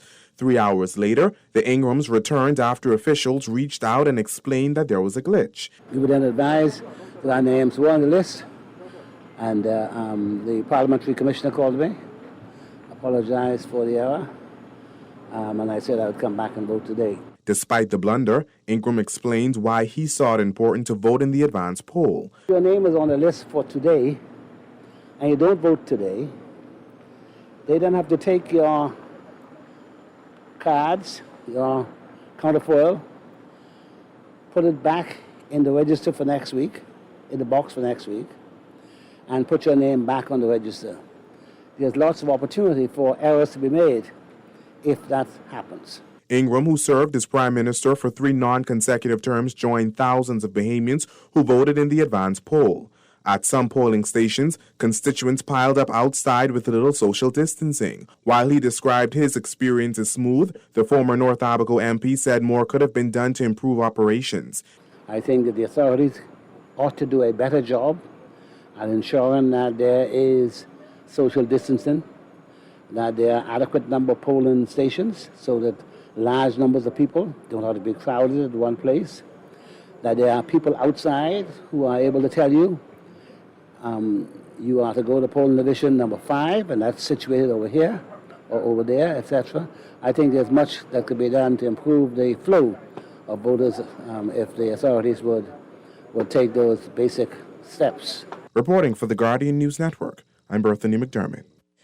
All right. Wow. We're getting some tweets here. Someone says here, given that a fixed register is being used this election, I would have thought that the Parliamentary Registration Department would have had less to do this time around, and as a result should have been prepared for whenever an election would have been called. There are many Bahamians who face the same challenges and frustrations that Hubert Ingram faced yesterday and were turned away from the polls because their names weren't on the register, even though they had the correct paper in hand indicating otherwise. And also, they aren't the former prime minister. So the parliamentary office isn't going to call them personally and apologize. Well, yeah. And, I'm just saying.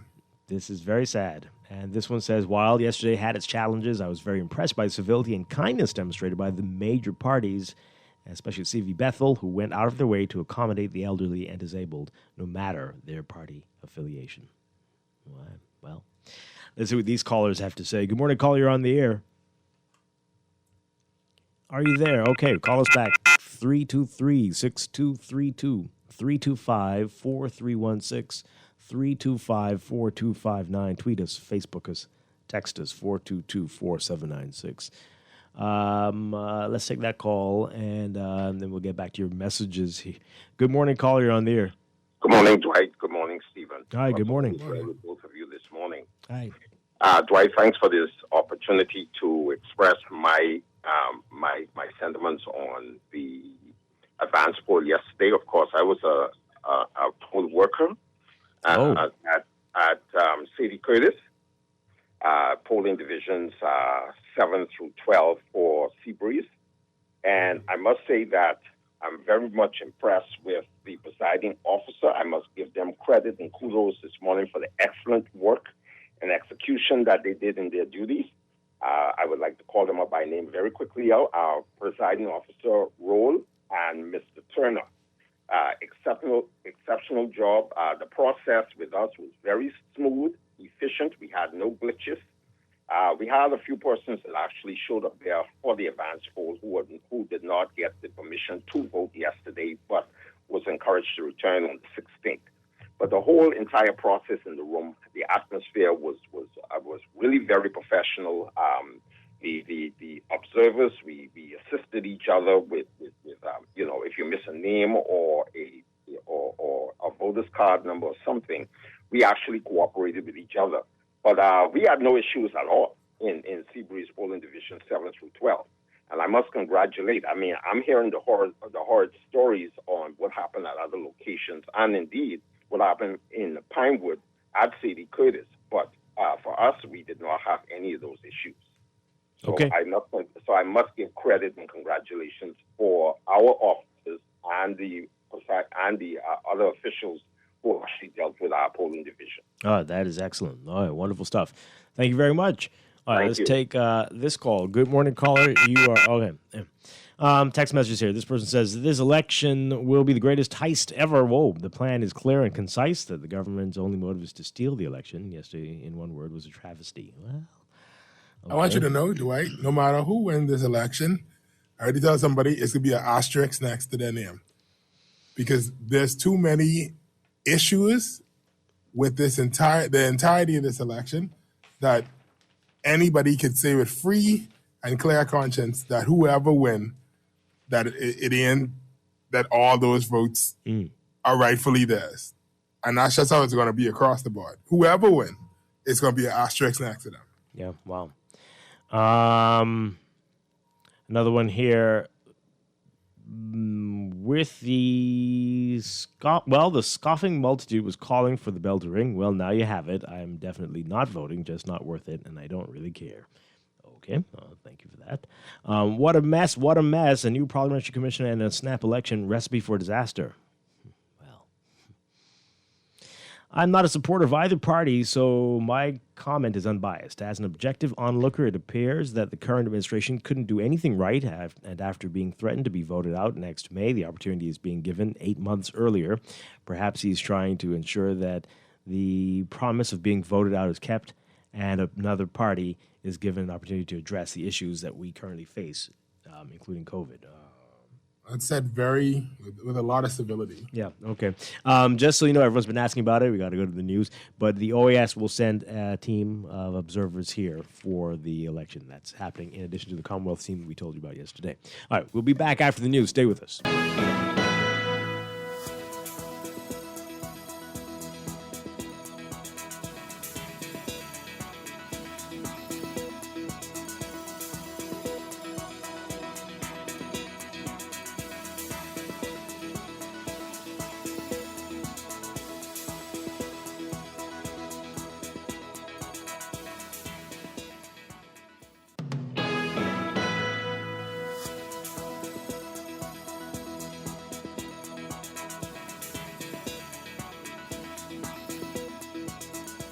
Welcome back to Morning Blend here on Guardian Radio 96.9. We are streaming live on GuardianTalkRadio.com and on the Guardian Radio app for smart devices. We're also on your televisions on Cable Bahamas Channel 969 and BTC Flow Channel 612. You can tweet us at Morning Blend 969 or Facebook.com/Morning Blend 969. Text us 4224796. And now at 8:20, time for another check of your weather for today, brought to you by Bahamas First Insurance. We've got a weak ridge of high pressure that will persist across the country, resulting in hot summer-like pattern, the usual summer heat and rain, with light to gentle winds across the islands. Also, swells generated by Hurricane Larry will continue to affect the islands today. For all areas, your forecast calls for partly and mostly sunny and hot conditions with a chance of isolated showers and thunderstorms, turning fair and mild tonight with a stray shower or two possible. Gusty winds and higher seas can be expected in showers and thunderstorms. Temperatures today getting up to around 93 Fahrenheit, 34 Celsius. The heat index will again be in the triple digits, and everyone's being urged to remain indoors, limit outdoor activity, and remain hydrated. Overnight lows tonight getting down to 75 Fahrenheit, 24 Celsius. In your extended outlook for your weekend, high pressure will continue to build across the islands while swells will begin to subside around the area through the weekend. So for tomorrow, Saturday, partly sunny and hot with a chance of isolated showers and thunderstorms during the day, mainly fair and mild at night. Sunday, partly sunny and hot again with a chance of isolated showers and thunderstorms during the day, mainly fair and mild at night. In the tropics, we've got three areas that we are watching. In the tropics, Hurricane Larry, now about 410 miles northeast of Bermuda. Maximum sustained winds are down to about 85 miles per hour, moving near 26 miles per hour, moving north near 26 miles per hour. Then we've got disorganized showers and thunderstorms associated with the northern portion of a tropical wave over the northeastern portion of Honduras and the western Caribbean Sea. It's got a formation chance of about 60% now through the next 5 days. And the third area, we've got a strong tropical wave expected to move off the west coast of Africa in the next day or so, with a formation chance of about 70% through the next 5 days. Elsewhere, tropical cyclone formation not expected during the next 5 days. By the way, today, September 10th, the peak of the hurricane season. That's your Morning Blend weather check, brought to you by Bahamas First Insurance. What's first for you comes first for us.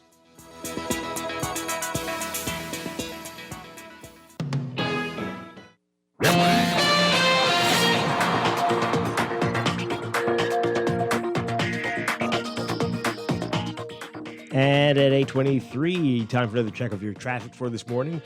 Brought to you by RBC Royal Bank. In your real-time traffic, we've got Mile Butler Highway, seeing that heavy traffic northbound lanes to Tonic Williams-Darling Highway. Gladstone Road also busy northbound for you up to JFK Drive. Blue Hill Road also busy, especially north of Soldier Road, northbound lanes to Independence Drive, the roundabout there. And Carmichael's busy eastbound to Blue Hill Road. Elsewhere, we've got pockets along East Street South, especially north of Soldier Road, northbound to the roundabout with Independence Drive and East West Highway. And then pockets at some of the major intersections on the island. So Wolf Soldier, Burnett, and Village, and East West Highway, Robinson Road Marathon, and some building traffic at Fox Hill and Prince Charles Drive. That's what we're looking at today. That's your real-time traffic and your morning blend traffic alert brought to you by RBC Royal Bank. RBC wishes to advise valued clients that their Carmichael Road branch has relocated to the Southwest Plaza. They look forward to serving you with their full suite of financial products at their new RBC branch of the future, Monday to Saturday. RBC Carmichael moving to the Southwest Plaza.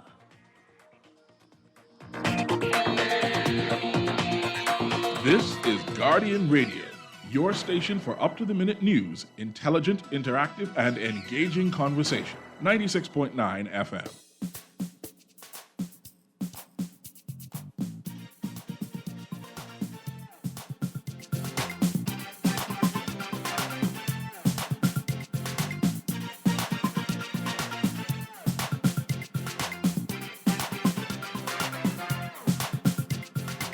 Sitting on my porch, drinking my switcher when I pull this great big fancy car. Plaster full of sticker from the bumper to the hood. The driver was a former movie star. Next thing I know, I was watching a show. The circus nearly knocked me off my chair. My little boy say, Pa, I never see that kind of car. How come them rich white people stop in here? I say, boy, they coming out the woodwork just like boy, everybody catching politics like germ chasing after sweetness just like lie. All that means is 5 more years gone by. And we are back here with Morning Blend on Guardian Radio 96.9. Dwight Strachan along with Stephen Hanna on this Friday morning. We are talking politics. We've been talking politics all morning, some would say 5 years. But this morning we are talking with the folks from Spectrum Politics. They have been analyzing what's been going on in the political world in the Bahamas for some time, and we're very pleased to have with us Jason Brennan, Denzel Bizard, and Christoph Strawn. Gentlemen, great to have you with us this morning.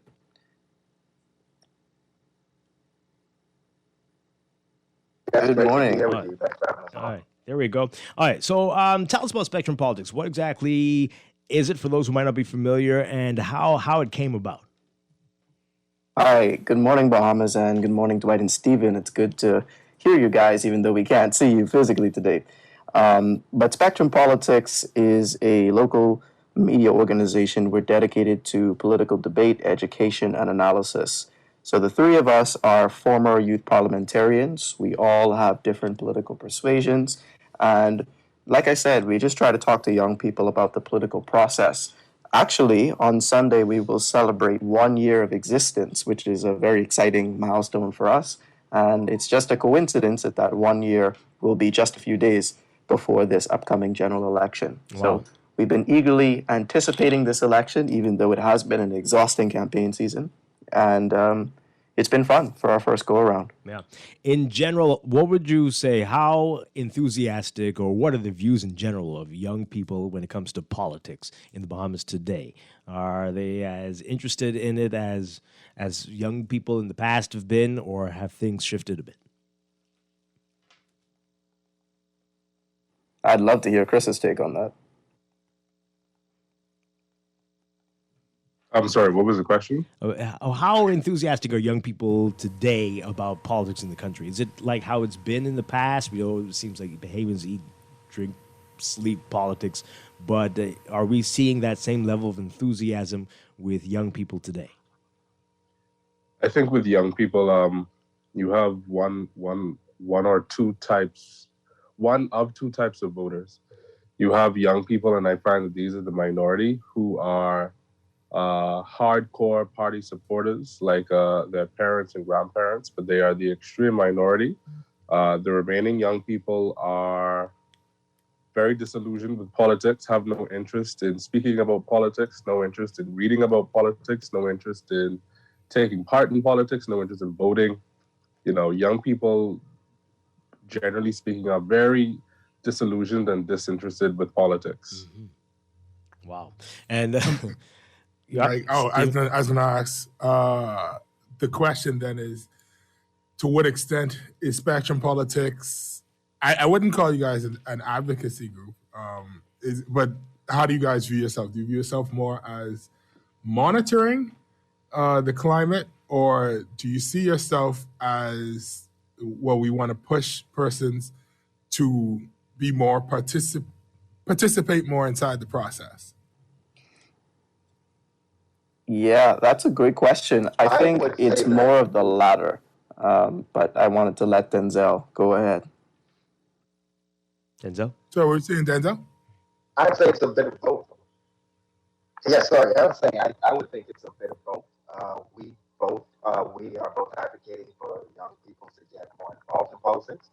And that's the main mission of Spectrum Politics, to make politics more accessible to younger Bahamians. And we also would like to sort of gauge how involved young people are in politics as well. And so, in which ways are you guys encouraging young persons to participate? Because, I mean, I feel like you had a particularly short run this go-round, but in what ways are you guys trying to encourage young persons to get out there and participate inside the electoral, I guess, the system itself? Well, you have no idea with just how short this campaign season has been. We had a whole campaign that we were planning on doing that was going to be called IGAVote. We've tried to use that hashtag no matter how short this campaign season has been, but the rollout has not been as comprehensive as we would have liked because of that snap election. But other than that, we have been hosting Spectrum Spaces, which is like a live Twitter chat room with young people. We have been personally accessible to young persons with voting concerns, with registration concerns before the voter register closed, answering questions and trying to be as helpful as we can. We find that the messaging from persons who are a little bit older, a bit more seasoned in the political process, for some reason, young people are not going to receive their insight and advice and their urging to register the same way that they receive it from people like us who are in that demographic, who are all 25 years old. Some of us on the team are younger, right? So I would say that just being a representative voice has already done a lot of good, but there's still more that we can do. Yeah. Somebody else was going to add something just now? No? Okay. So from what are you hearing? What are you hearing from young people, younger voters about this snap election, this early election, and this campaign season that we've seen? What are they telling you? And specifically, you can ask that a little bit, and then we'll get back to that, Stephen. Yeah, 1 second. Guys, go on.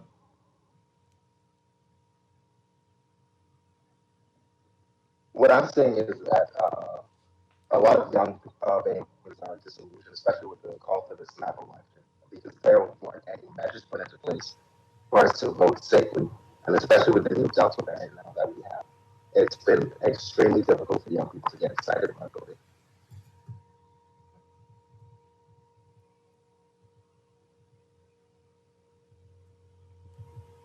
All right, and any others? Yeah, I have to agree. The excitement level is just not there. There is an appetite for this country to change. Young people are extremely good at identifying the challenges. However, we haven't progressed to this political. We are so active on social media and in other forums expressing our and it's not hard to try. It's not particularly easy to get into politics, to register to vote, although there have been some improvements made as of late. But yeah, we're not seeing a ton of enthusiasm. It is a daily struggle trying to get the persons who are even registered to come out to the polls, particularly after some of the sights and sounds of yesterday at the advance poll. Safety is hot on the minds of young Bahamians. All right. So the question I want to ask you, Jason, is I know that since a part of what you do is observing and keeping your finger on the pulse, who in which direction do you find young persons, and by young persons I mean persons 25 and under, in which direction do you find them leaning the most towards? Do you see them being with the traditional party, not the traditional parties, but the two major parties? Do you see them more interested in a third party? Do you see them just being apathetic to the entire process? In which direction do you find them leaning the most? Well, Stephen, it's really hard to say because our primary audience is based on Twitter. And the kind of young Bahamian that uses Twitter is not likely to be the same kind of young Bahamian that uses Facebook, Instagram, or that you might find, just walking the blocks. From our observation, I would say that our followers on Twitter are supportive of the Free National Movement, to be honest with you.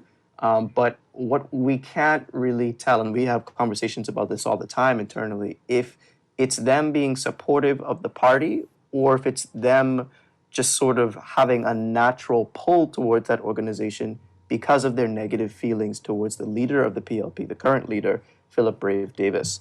I can say for sure that Mr. Davis is not well liked among our target demographic. And although you might think that young people are a bit more supportive of third parties or open-minded, and indeed, in some ways they are, that hardline kind of support where young people are saying, okay, I'm voting for the Coalition of Independents, I'm voting for the DNA, we haven't seen much of that. A lot of the things that we hear feedback-wise is that the parties are not speaking to the issues that they care about. And the smaller parties have had such a challenge getting their message to these young people who are already disengaged from the political process. So even if they are speaking to policies that young people would be supportive of, the message never really reaches them. I think that might be one of the reasons why we don't see that sort of allegiance from them. But other than that, with the two major parties, a lot of swing voters, a lot of undecided voters. But if I had to choose one direction or the other, I would say they lean more towards the FNF. What would be some of those issues? What are some of the issues that aren't being addressed? Jace? The cost of living, and say an excellent voters panel discussion, sent out an invitation to different political participants on their own separate nights, and the P was first to run, so we with them. We fielded some questions that we got from the audience, and they all revolved around the same couple issues. Most of it was about cost of living. Most of it was about the minimum wage, about jobs, about housing, the tangible things that a young person would be concerned about in their day-to-day lives. That's not to discount other important issues, particularly social issues and reforms. But I would say young people are extremely practical, and these political parties tend to speak, particularly at election time, with broad strokes, with this sort of grandiose promise of change and a new day, it's about your future. But young people sort of sift through that very quickly or tune it out and say, okay, well, what's in it for me? How is my life going to change if I vote for you? And the extent to which parties are able to answer that question determines how active those young people become in the process. So my question, once again, and Christoph or Denzel could answer or chime in on this one, but what, and you can give me anecdotal evidence as well, what has been the feeling on the ground in terms of, because of the snap election, there are some persons who would have been first-time voters who didn't have an opportunity to register in time, whether they were getting ready for school or working a summer job or just it was COVID, so they didn't have time to go and figure out how the whole system works before the snap election was called. What is the feeling on the ground in terms of, are there going to be a lot of persons who would have been first-time voters who just aren't voting at all, and the youth vote may not have as great an impact as persons have fair every election? Well, I'll say this as a second-time voter. Because of the snap election, I got turned off from taking part in the voting process entirely. And I know that a lot of first-time voters, a lot of them weren't getting registered because they just had no interest in voting to begin with. So snap election being called and them not being able to register wasn't really a big deal for them because they didn't really have an interest in the first place. So for a lot of first-time voters, I think this is just like the young people voters, where I said there are two types. With first-time voters, they're either the first-time voters who are interested in doing this because this is their first time. They finally get to vote in an election. They're excited about it. And then you have the other first-time voters that fall into that same category of young people who are just completely disillusioned from politics, have no interest in registering, have no interest in voting, don't care about the FNM, PLP, DNA, COI, BCP, KGM, The rest of and the alphabet. every other bit of the alphabet mafia. So a lot of them didn't really care to get registered in the first place. So, yeah. Wow. All right, let's take a break. When we come back, we're going to see if we can get some predictions in here. And we're going to take some calls as well. You can call us 323-6232, 325-4316, 325-4259. Tweet us, Facebook us, text us, 422-4796. This is Morning Blend on Guardian Radio 96.9. Stay with us.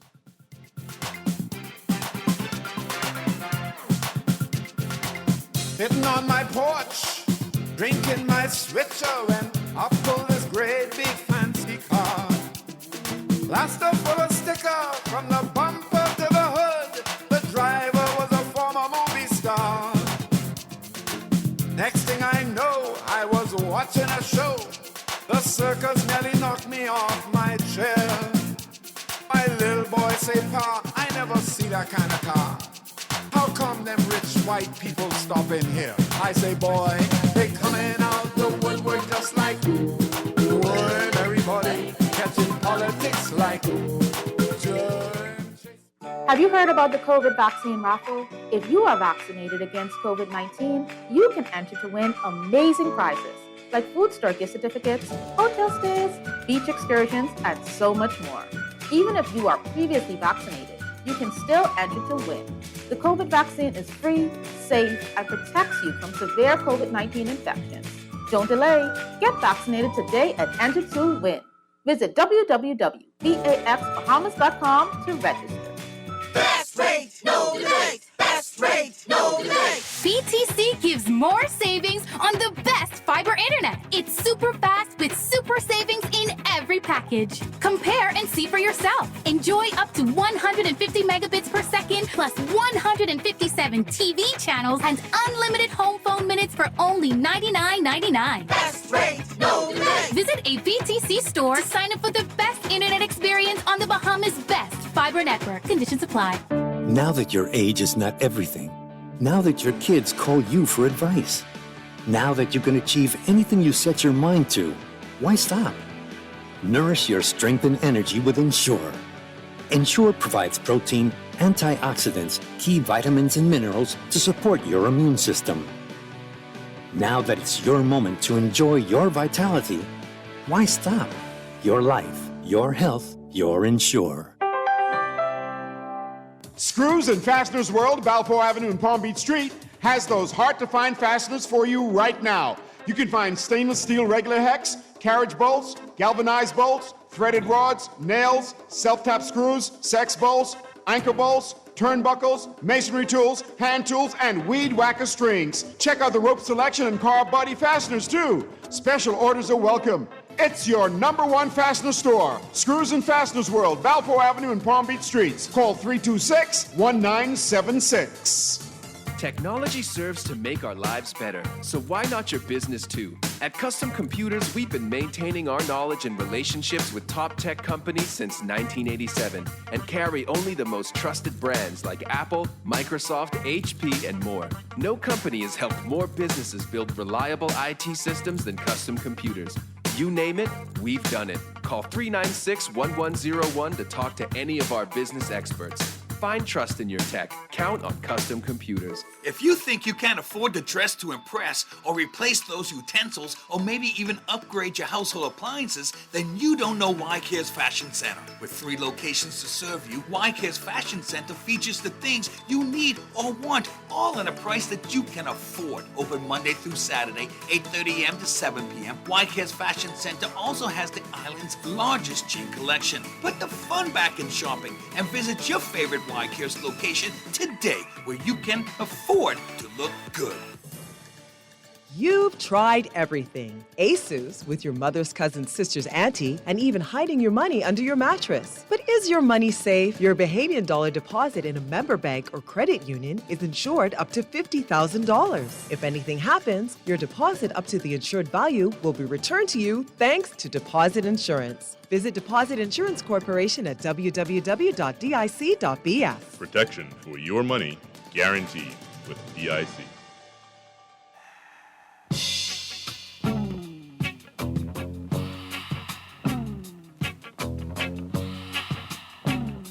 What's happening, Mama?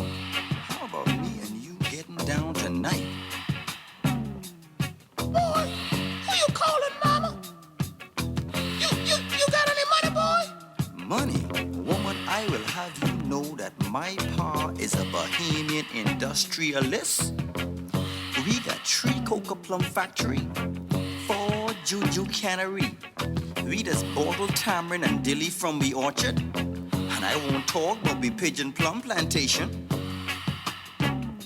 What? I didn't know y'all had industry down here in the Bahamas. I thought it was only tourism.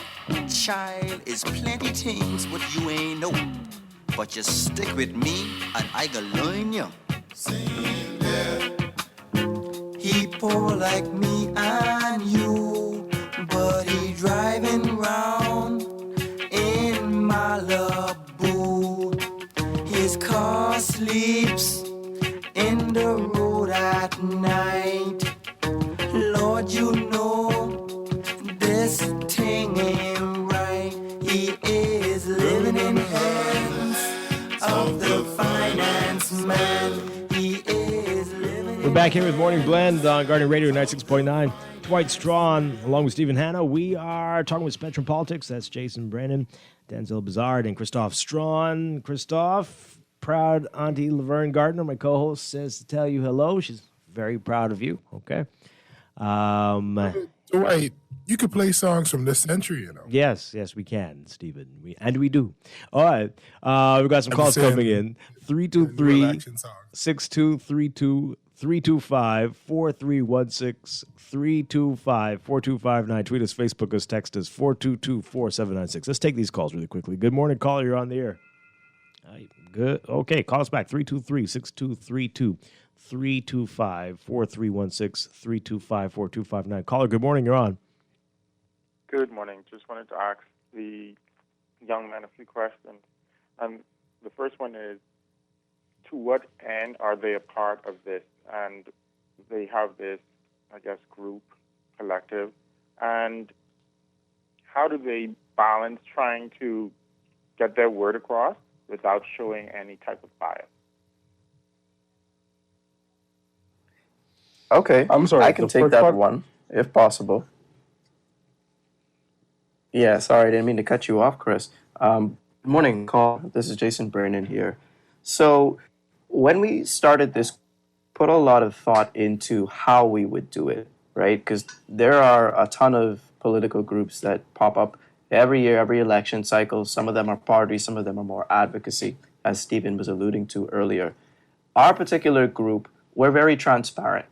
All 3 of our co-founders have different political persuasions. I don't know if it's necessary to list them for the purposes of this show, but we let people know what our biases are up front, and we try to be as representative as we could. At one point, I was a member of a political organization, and when I left that organization, I was transparent about changing how we branded the 3 of us so that people knew I had shifted allegiances. I'm now an independent, right? So we just try to the best of our ability to be transparent about who we are and what perspectives we come from, because we think that breeds trust.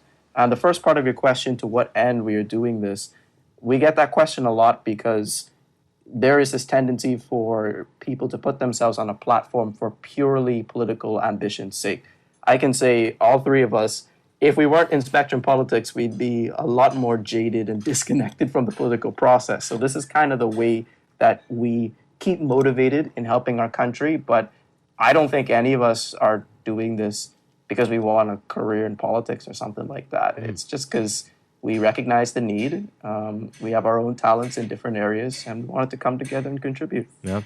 All right. This is an interesting text here. This person says here, I'm listening to the gentleman from Spectrum, and it has confirmed what I have been discussing with my 50-year-old peers, 50-plus-year-old peers. The young people in the Bahamas are not interested in securing their future, huh? Most developed or developing world countries see the young making a statement when it comes to voting, recognizing its importance. When you hear someone like your guest who is part of an entity tracking voters in this demographic and saying he's not interested, what should we expect from those who don't understand the need? Well, I don't think that's exactly what you were saying. But let's talk about that. That people do have concerns that there aren't enough young people. Does that say anything about young people, or does that say something about our systems, and that we have systems that aren't encouraging, that don't seem to be welcoming to young people who have different views, and that will try to beat conformity into them. But what do you say to that texter and to people who feel that way? Christoph?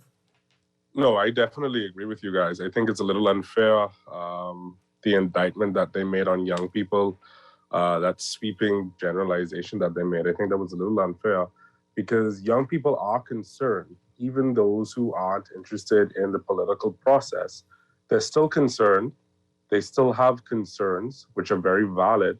The issue lies with the political system that they view as flawed, that they view as, in many cases, corrupt, that they view as unfair, and one that really will serve no benefit to them and to the majority of Bahamian people. And so for a lot of young people, it makes no sense to involve themselves in the process, like our generations before have, for no real result, no real positive result, except for, some people. Yeah. So I think that's where the issue is. The issue is with the system, and we're not at a place yet where dissenting voices, even if dissenting voices are spoken respectfully, we're not at a place yet in our country where dissenting voices, or voices that have differing opinions as to which direction we should go in, are taken seriously, are taken with respect, and not entirely dismissed. Yeah. Let's take this call quickly. Good morning, caller. You're on the air. Yes. Hey, morning, Dwight. Hi. Listen, let me tell you something. In this election, we have a lot of young people who were ready from day one to come out and register and vote. We have some young people in South Beach, I say, they're good workers, ready to make a change, make a new day in this country. Because at this time right now,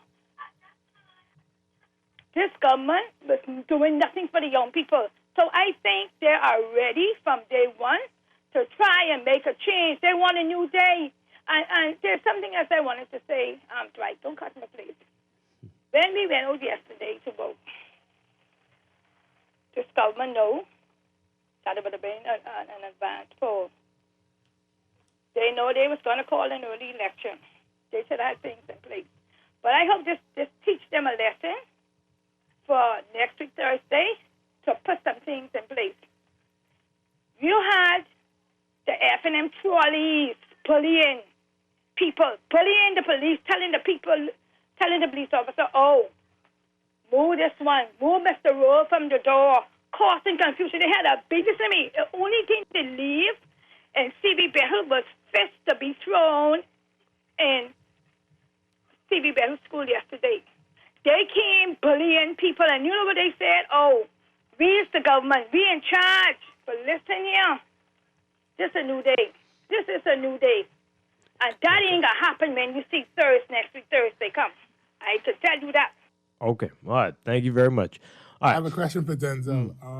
In terms of when you look at, because we kind of understand that a lot of young persons feel not disenfranchised so much as disenchanted with the entire system and all this stuff. What are you seeing from the major political parties, if any, to either rebrand themselves or reorganize themselves to pull in young persons or to attract young persons back into the traditional parties or to participate in the system?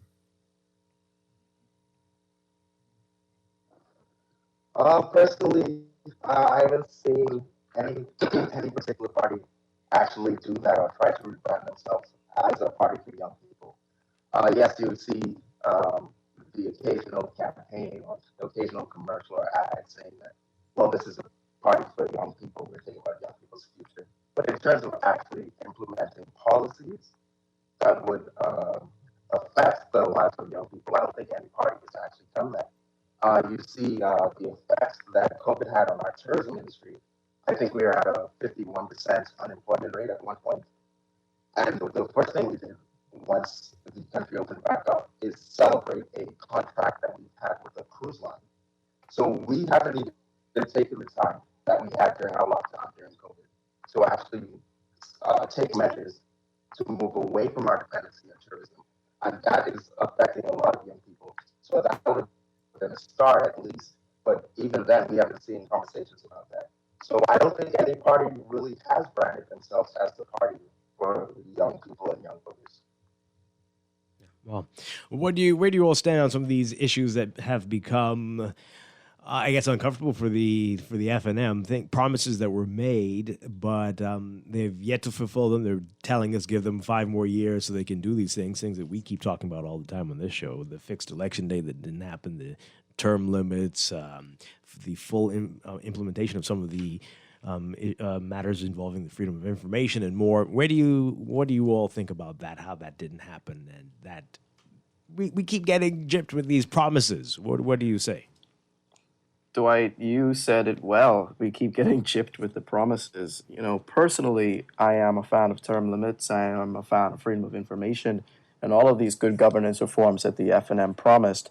But I'm not a fan of how particularly the major political party options trot them out every 5 years, big and bold on their manifestos, and then they do just enough to say that they got it started, and then kick the can down the road with the promise of, hey, if you re-elect me, which has not, we haven't had a 2-term government in so long in this country. If you re-elect me, then we'll get it done in the 2nd term.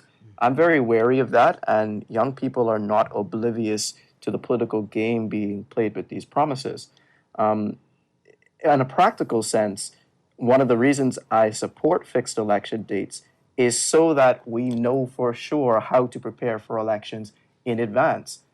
I can tell you, we're a very small team, or a relatively small team, but the amount of stuff that we tried to do to cover this election and get young people involved in it, that was a big scale. And if we knew how much time we had to prepare certain assets to educate people, I think we could have done so much more. I think we did the best we could, but just having that constant cloud of uncertainty over your head, is the prime minister going to call an election tomorrow or in 5 minutes? That really, it frustrates young people when they try to get involved in the process, for the ones that do, at least. Wow. Yeah. All right. So we're running out of time. Let's get some of your predictions here. How do you think this is going? What are we going to see here? Is it going to be a tight one? Are we going to do another massive swing? Will some of the independents have an opportunity? Will some of the smaller parties be able to muscle in here?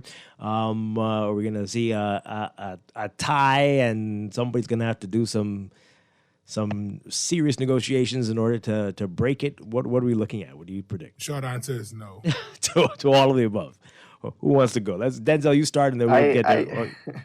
But before Denzel goes, I don't want to interrupt him. I just want to say it's funny you mentioned this, because we will be putting together a prediction special that will be airing on Monday at noon, and the flyer will drop today. Wow. I don't want to say any more other than that.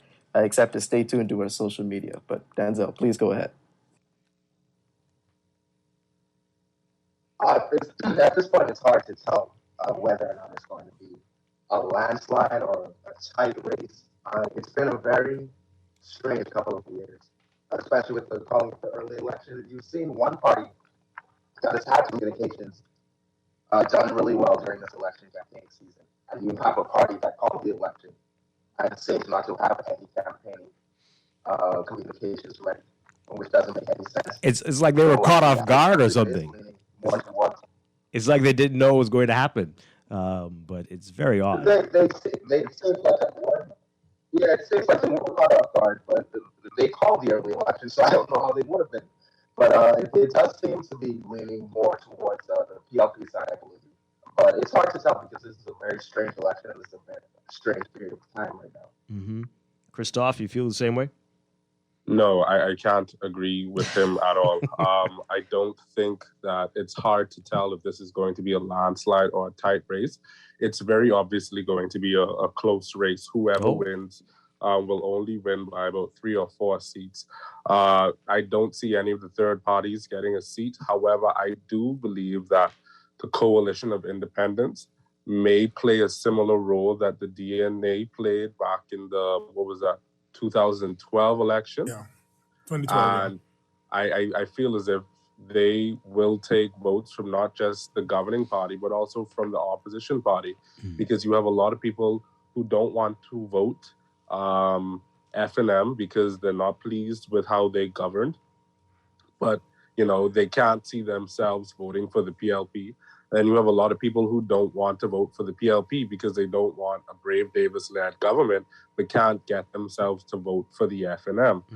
So I believe that the coalition of independents will get votes just by virtue of people not wanting to support one or the other, but can't supporting who they want to support.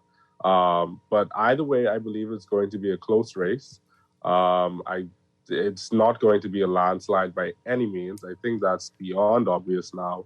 And the coalition of independents still won't get any seats, nor will any other third party. But they'll be able to take some of the votes from the other main party candidates. I believe the same thing, you can look for that in Pine Ridge as well, with Michael Pine taking a lot of the vote in Pine Ridge. I don't expect him to win, but he's gonna cause an upset in that constituency there. Wow. Okay, interesting. And what about you, Jason? I'm sort of in between my two co-founders here on this one. I personally think it's going to be a close election, but I also anticipated last election that the results would be closer than they really were. So I think we may be underestimating the pandemic factor. The fact that even though we have a permanent register, there are persons who are confused about the process and some who will opt out due to safety concerns.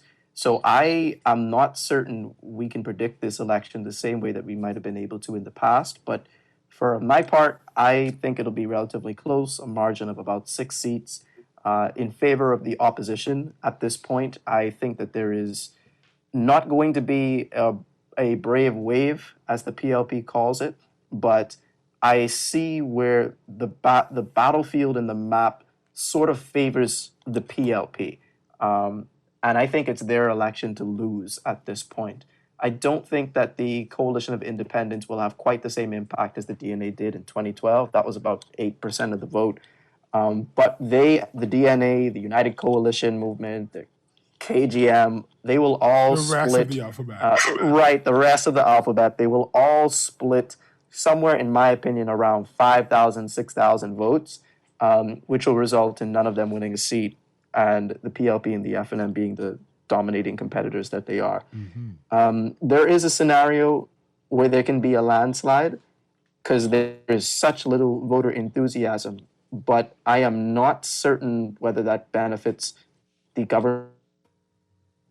I don't think If I had to guess, Steve, I just wanted to say that if I had to guess, this is why I made the comment earlier, based on historical trends, I would say the opposition is in a better position to benefit.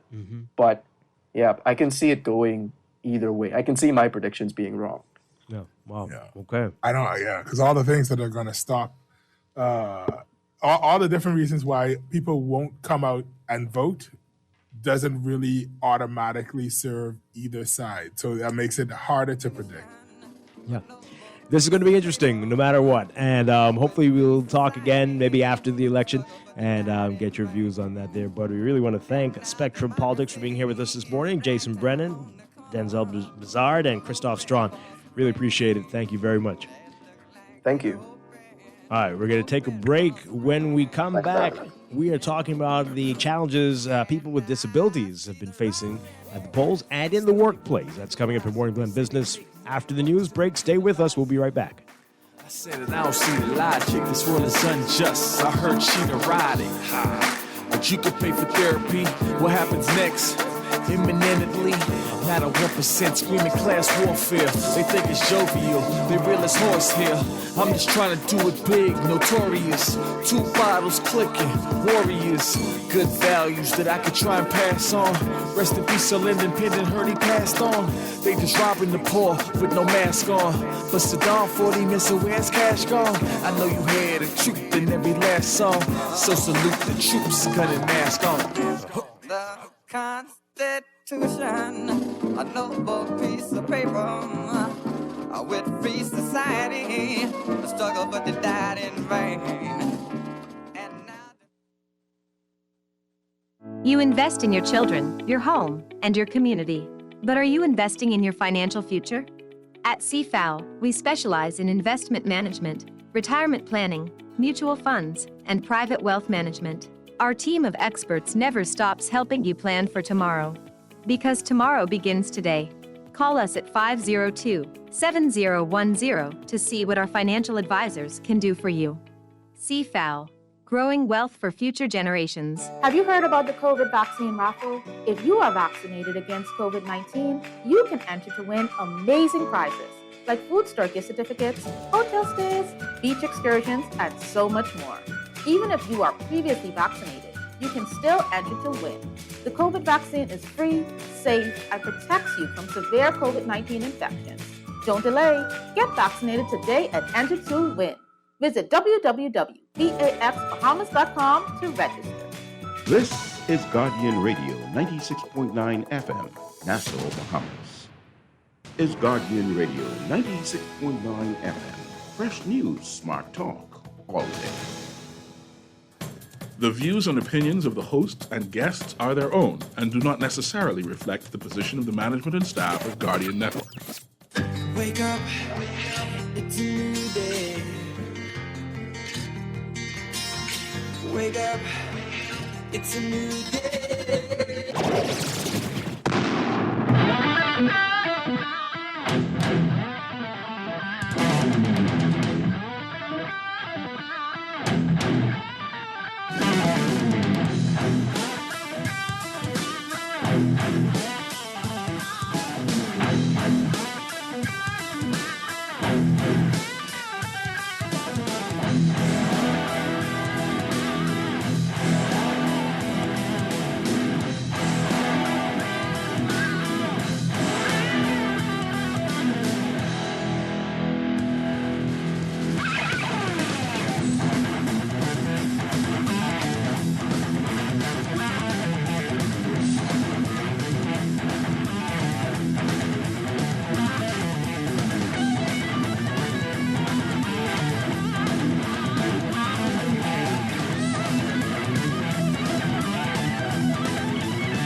Good morning again, and welcome to Morning Blend Business on this Friday, September 10th, 2021. Welcome back to our Morning Blend listeners. Once again, Dwight Strawn, along with Stephen Hanna. And this morning, we are talking about some of the challenges facing people with disabilities, especially as it relates to the workplace and with what we're going through right now with the election period and challenges, especially in light of COVID, with even voting. We've got a lot to talk about this morning with our guests. They are including Kendrick Roll. Kendrick, you've got so many titles. Give us the title that you want to be associated with this morning. We know you're with the Bahamas Alliance for the Blind and Visually Impaired, but you're also with the ministry. Tell us about the title that who you're representing today. Good morning. I'm representing Disability Affairs Department of Social Services. Yeah. I'm now only a member of the Bahamas Alliance for the Blind. My presidency time has passed. Oh, my. I chair a new NGO called the Bahamas Coalition of Advocates for Disability Awareness and Services.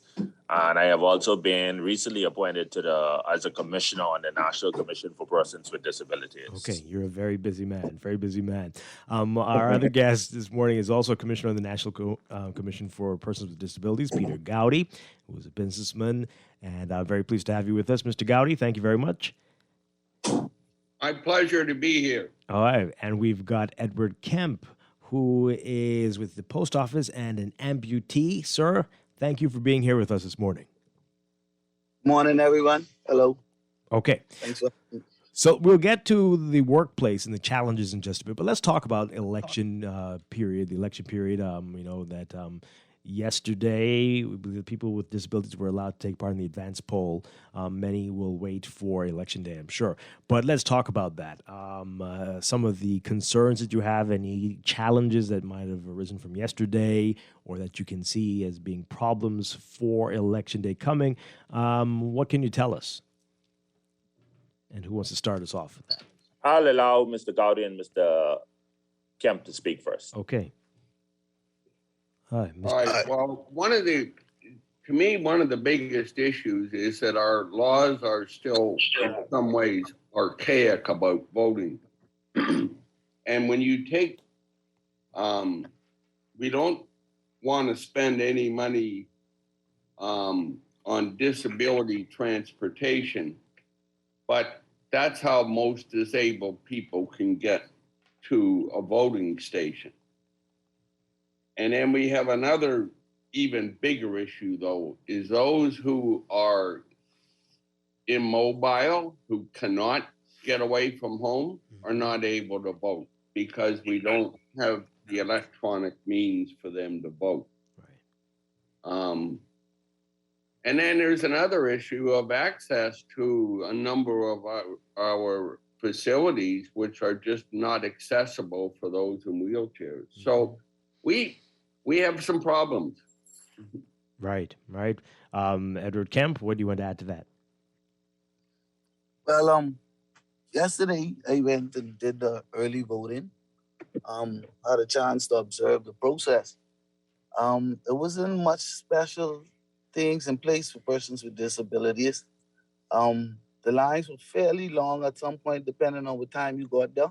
But if you were in a wheelchair, you were still, on the line, unless somebody had known you or you were on a particular color to affiliate you. Like that's the only way you might get attention. If you're disabled, if your disability was visible, like they just would treat you differently because. But like for me, like mine is like not you gotta know me or see me move to observe me to see that I have a prosthetic and that I move with a limp and stuff like that. So I would always have to explain to the person, say, look, I'm a disabled person. I'm not like I can't stand up for too long. I am able to stand up for a point of time, but too long I can't stand. And I asked them like, would it be? Is there anything that they would do to accompany like other persons? Like I have other friends who gonna go through this process on voting election day, and they asking me like what they could expect. And I tell them it ain't gonna be much different. You just gotta try to go early and get on the line. My goodness. And Kendrick, people were asking about this over the past few weeks about what's going to happen for people with visual impairment and for the blind. How is this going to work, especially in light of COVID? And what do you know? What can you tell us about this? Well, a number of blind persons went to vote yesterday, and the process was fairly easy, me being one in particular. I am a person, I choose to go and vote what I call a dead period of the day, which I would propose to be around 3-4 o'clock in the day when there's less traffic. And you would have to take someone with you to actually mark your X. And what happens is, they swear you in, they ink your finger, then the person who is assisting you, they would swear them in. And the person is supposed to mark the X according to what you tell them to do. Now, what has been a challenge with that in the past, and I noticed it didn't happen yesterday, was they would put your vote on a special color ballot, different from everybody's, and then they would say that if there becomes a tie or if there's any reason, your vote would have to come out, which I thought was unfair, and I argued that point last election, and it didn't appear to happen that way yesterday. I was understood it was given the same ballot as everyone else. Okay. But one other complaint I had from a number of blind voters is when the returning officer announces your name and your voter card number, they would call you, they would say that you are incapacitated. And that terminology for blind person is not acceptable. Because to be incapacitated means you have no power, you are rehabilitated. That means you have actually no sense or nothing of that nature. A blind person does not see themselves that way, and the public shouldn't refer to us that way either. So we are not incapacitated. We only need assistance with the person marking the actual X. So that is something I intend to bring to the attention of the National Commission so that it could be addressed, so that whenever the next voting cycle comes around, it would be labeled in a different way. Or you could just simply say a person with disability. And that would be more acceptable than be called incapacitated. So COVID not an issue yesterday, no concerns about that, having the additional person in the booth with you. That didn't come up, that didn't present any issues. Well, no, because you would carry someone out of your home or someone who is within your inner circle. So that there wasn't a challenge. All right. So with next week and with the issues that Mr. Gowdy brought up there, are any provisions being made for transportation to make this an easier process for people with disabilities next week, Thursday? Well, from within my circle, I know that the candidates in the various constituencies for which persons from the Blind Alliance, when they reach out, those candidates provided rides to get them to the polls to vote and take them back home. Now, for those who are not mobile, like Mr. Gowdy spoke about, I have no information on if there are any provisions made to assist those persons who are actually stable in the home. But for the most part, I think if persons with disabilities who need transportation, they reach out to the candidates in the area, they would be assisted with transportation.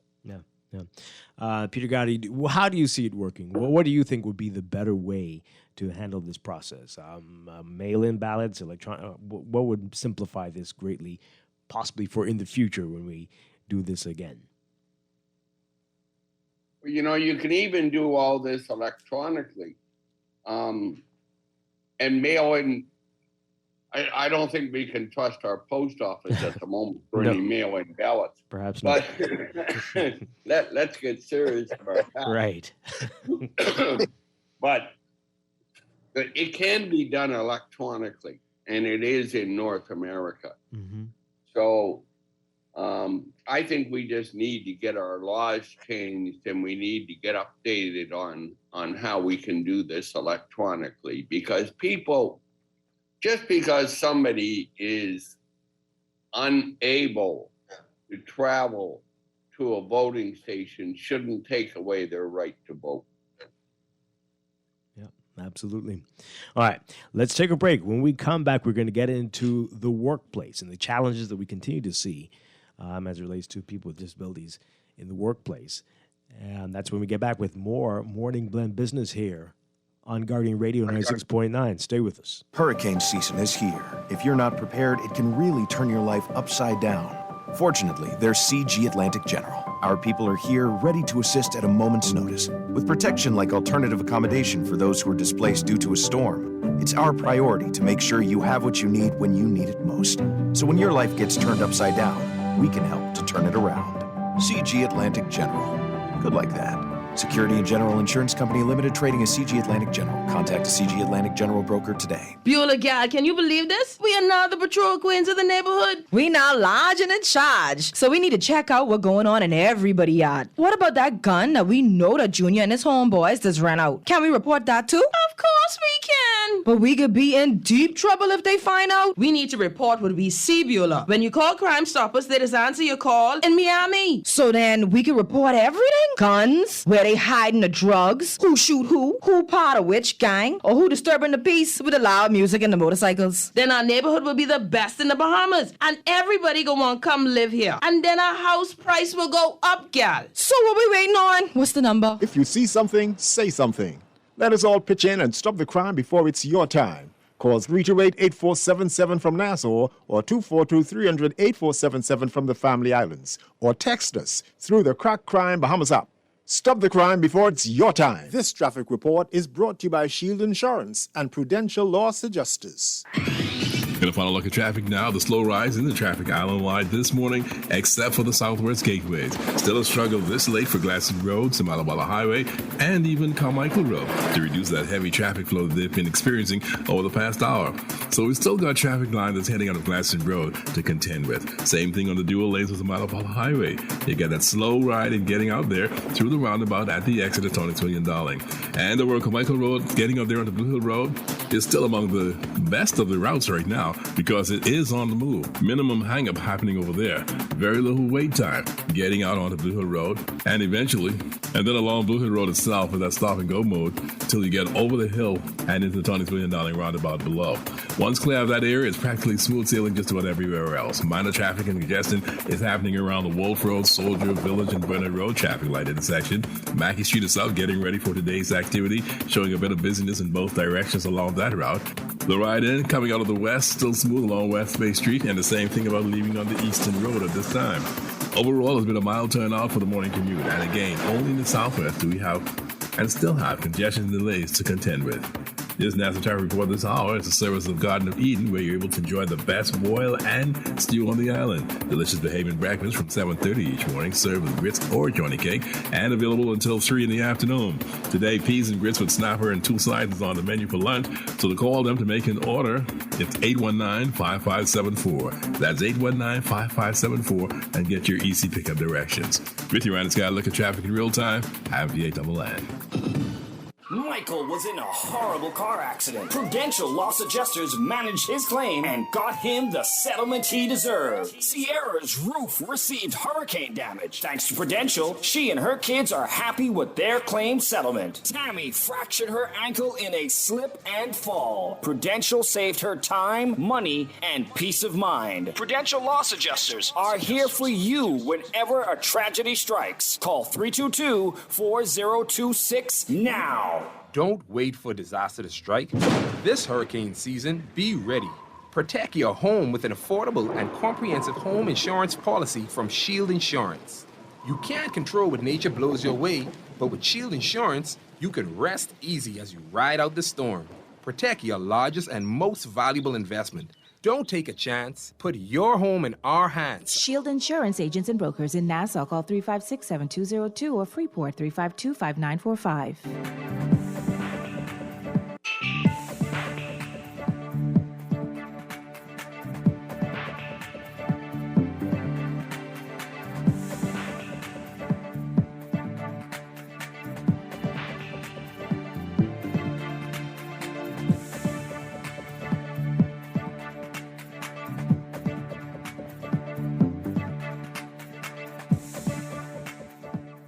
It's time for your morning business report, brought to you by CFAL.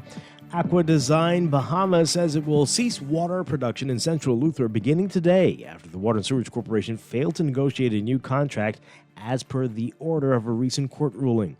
Justice Indra Charles ruled that Aqua Design rightfully terminated its agreement to provide water supply to WSC following its failure to pay money owed since last year. However, she stayed her judgment until today at 2:30 p.m. Well, Aqua saying in a press release yesterday that per the recent ruling of the Bahamian courts, our contract for the operation of the plant on Central Luther has been terminated. The execution of the judgment was delayed until September to to give WSC and Aqua Design Bahamas an opportunity to negotiate a new contract. However, we've not received a response from WSC to our proposed new contract. As such, and barring any change in position by WSC, Aqua Design Bahamas will cease production of water from this plant on September 10th, 2021 at 2:30 p.m. It's a statement telling the public that if they have any questions about the plan to continue water service to the area, to contact Water and Sewerage Corporation. You can read more about this in today's Guardian Business section. The sale of the Grand Lucayan Resort in Freeport now up in the air. That's according to Chairman of Lucayan Renewal Holdings, Michael Scott. The government signed a heads of agreement with Royal Caribbean International and ITM Group for the sale and redevelopment of the property and nearby cruise port, and had originally pegged early 2021 for the redevelopment to begin, but the COVID-19 pandemic delayed and changed the terms of the agreement. When asked if the sale is up in the air with the general election about a week away, Scott said, quote, "Absolutely, but whoever wins, I want to get this monkey off my back." The government has owned the Grand Lucayan since August 2018, when it purchased the ill-fated hotel from Chung Kong Property Holdings Limited for $65 million. Since then, the government has sought to offload the property, which has costed approximately $1 million a month to maintain and operate. By December, Frontier Airlines will have opened 3 new routes to Nassau at airports that open myriad connections from across the U.S. That's according to the company's sales manager, Alfredo Gonzalez. He was part of the Bahamas Ministry of Tourism and Aviation webinar about the new Frontier routes. He explained that the airline will now service Nassau out of Newark, Philadelphia, and Orlando, along with its Miami service that began in June. And the Bahamas Development Bank placing more focus on the country's national development plan as well as the sustainable development goals, inclusive of Goal 5, gender equality and women's empowerment. To achieve this, the bank has adopted a gender policy and is currently engaging with regional and international bodies like the UN Women and 2X Collaborative to develop gender-based financing and capacity development programs. Bahamas Development Bank launching the AWE microloan program, which will provide loans for up to $15,000 for women who've graduated from the U.S. Embassy's Academy of Women Entrepreneurs, the AWE program. The bank has set aside $150,000 for the 2021 graduating class and $100,000 for graduates of previous years. In your Market Watch, recapping trading on the BISX. From Thursday, your market movers, AML Foods Limited moving 3,000 shares, closing up 10 cents to 670. Doctors Hospital moving 4,000, up 25 cents to 850. Folk Call moving 700, unchanged at 385. Consolidated Water down 5 cents to 239. Emira Incorporated up 1 cent to 1149. The BISX All Share Index closing at 2,082.83, up 1.52. That's your Market Watch. And that is your morning business report brought to you by CFAL, growing wealth for future generations.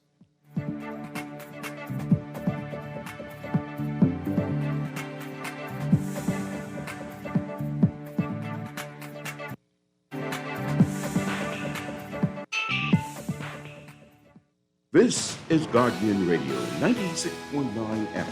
Fresh news, smart talk, all day.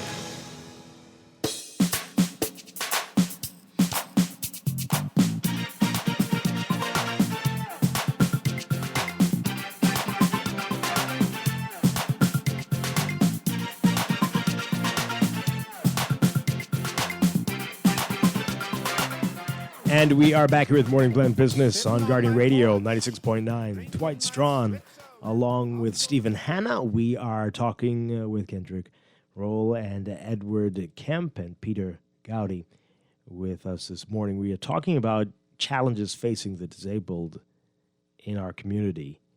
And especially now, we were talking about the election process and in the workplace. And let's talk about it. You mentioned it before. One of you mentioned it about the laws that we have, and it seems a lot of our companies are not abiding by some of those laws that require access two buildings. How much of a challenge is this? How far behind are we, and why aren't we seeing greater enforcement of the rules that are in place already? Who'd like to start us off? I wouldn't mind addressing that. Yes, Peter Gowdy, please go ahead. In our disabilities legislation, there is provision that if for every 100 people you have in your workplace, you're supposed to have one disabled person working for you. And the problem we have with all of that is the government has, after 7 years of this, of the act being in place, have yet to hire any inspectors for us to have some teeth, which is really a huge, if you want to be a disability for the disabilities. Wow. So that's one issue. But I would like to make two comments. One is that when I did work for City Markets, which of course is no longer around, I used to hire a lot of deaf and hard of hearing people to work on our shelves. And they were so proud of the fact that they had a job and that they could contribute. And also they were my best workers because they couldn't talk all day. There is a lot of space for the disabilities to work in the workplace, including the blind, and those in wheelchairs, etc. They're huge contributors. And just one last comment, when Kendrick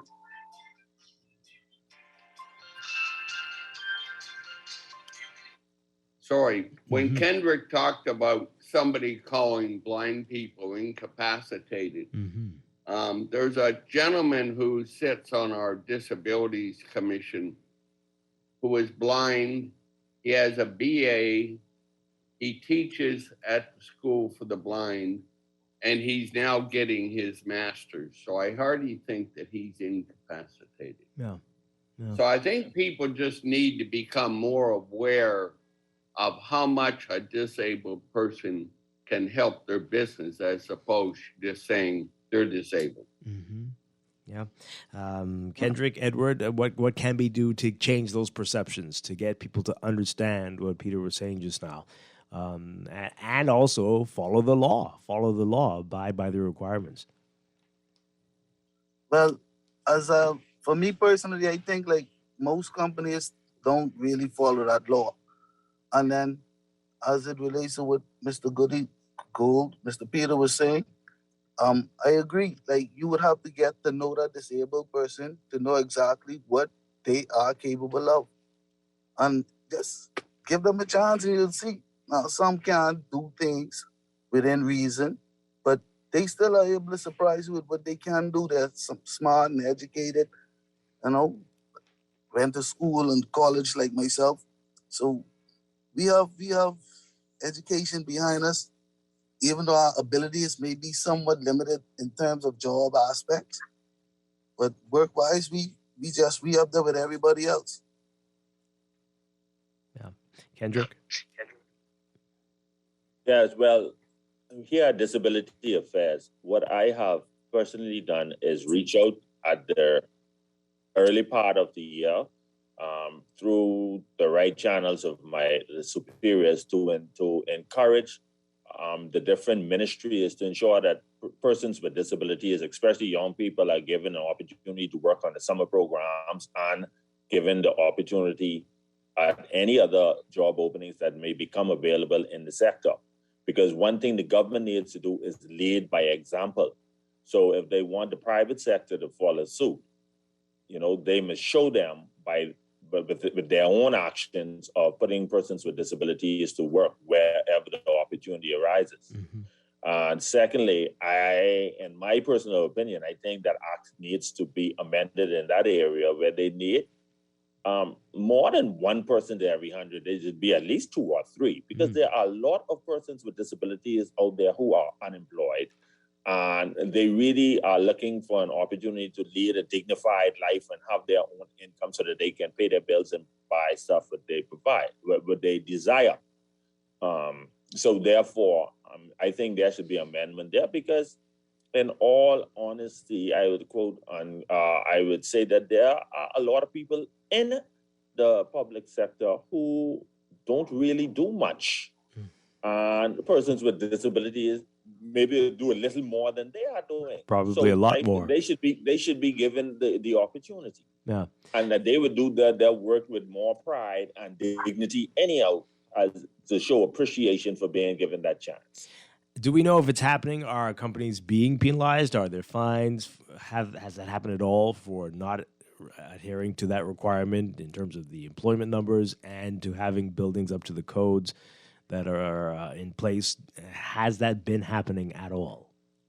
Like Mr. Gowdy said, after 7 years of the act, the government has not been able to mobilize the inspectors to go down and enforce the law as yet. Wow. You know, so that is really the holdup. Yeah. You know, hiring the inspectors to really be out there in the public, visible to enforce these laws. My goodness, wow. Folks, we have some plans on the table. Yeah. Yep. Can you tell us more about it? Is there anything you can say? No, I mean, let me more say I have it in my mind, right? I need to put it on the table. You know, I have them in my mind. What was that, Peter Gowdy? Let me give you the perfect example of what we're challenged with. We had put recommendations before government to put in the Road Traffic Act, the disability parking, and a fine for parking in that disability. Right. It has never been put in place, but they found the time to pass a law that allows you to turn left on a red light. So, you know, where is the priority? And the priority should be in disability parking. And just recently, I have become, I have a disability sticker in my car now because of a problem I have with a leg. And you don't know how many people park in disabilities parking. It's a shame. Yeah. And there is absolutely nothing in the Road Traffic Act to support stopping people and finding them for parking in disability parking. So it's still an honor system now. It's still there's nothing that can be done. No, and you don't know how many times I get cursed when I criticize people at Harbor Bay or other places. You want to hear some cursing? My goodness. Try it. My goodness. Wow. That is very rough. Folks, let's hear what you have to say about all of this. Are you one of those people who park there? You say, I'm only going in for a couple minutes. That's ridiculous, right? 323-6232, 325-4316, 325-4259. Tweet us, Facebook us, text us, 422-4796. I know you say we're not there yet, but what should be the penalties for these violations? Once we let's hope it soon, we'll finally get there. What should happen if you are parked in a disabled spot, if you aren't hiring the number of people that you should be hiring, if you don't have your building accessible, what should be happening? What will send the right message? Who wants to give their in my opinion, Mr. Strachan, the only thing that sends the message is when you hit them in the pocket. Yeah. That's the only message our public seems to understand. You hit them in the pocket, then they comply. So it's going to have to be a high number, do you think? The high numbers always would work. Yeah. I believe we have proposed $300, but I can't remember for sure. $300 for parking? Yes. Oh my. Okay. Yeah. But in my thinking, I think the the challenge with road traffic getting involved with that is the fact that the parkings are on private property. Road traffic manages the public roads. So with that being, that needs to come under probably the Business Licensing Act or such, so that you as a business owner, you own that property and you have the disability parking. You are responsible to ensure that that area is being manned and only persons with disabilities park in that area, or your business is hit a fine. And the fine then goes to support programs and initiatives for persons with disabilities. So maybe that should be the approach we should take as commissioners, deal with the business licensing to ensure that they do their part to enforce the law, because road traffic really have no jurisdiction on private property. Right. Wow. Okay. Yeah, I agree. I agree with Kendrick in that one. I agree with him fully with that. Okay, so more onus on the business people. All right. Let's take some of these calls that are coming in. Good morning, caller. You are on Morning Blend Business. Good morning. Hi. I am a disabled person. I've been complaining from ever for someone to do something about that. I go down in Southwest Plaza. I'm calling the name. Southwest for every day. People are parking. In fact, I almost got beat up one morning to try and stop a man from parking. I tell the man he shouldn't park there. A truck parked there. A bus parked there. Everybody, the police never in that area. They never look out. They've been asked the security people driving around these golf carts. They tell you they don't have no right to say anything. This is a private property. They don't have no right to say. They can't say anything. They can't move a car. They can't call a record for a car. And the police show things as a problem. They don't look at it as a problem. That's the problem. That's the big problem. The police just pass and go on their merry way, because sometimes when they're their private cars, they park in disabled spots. Everybody parks there. Nobody cares about disabled people. Nobody cares.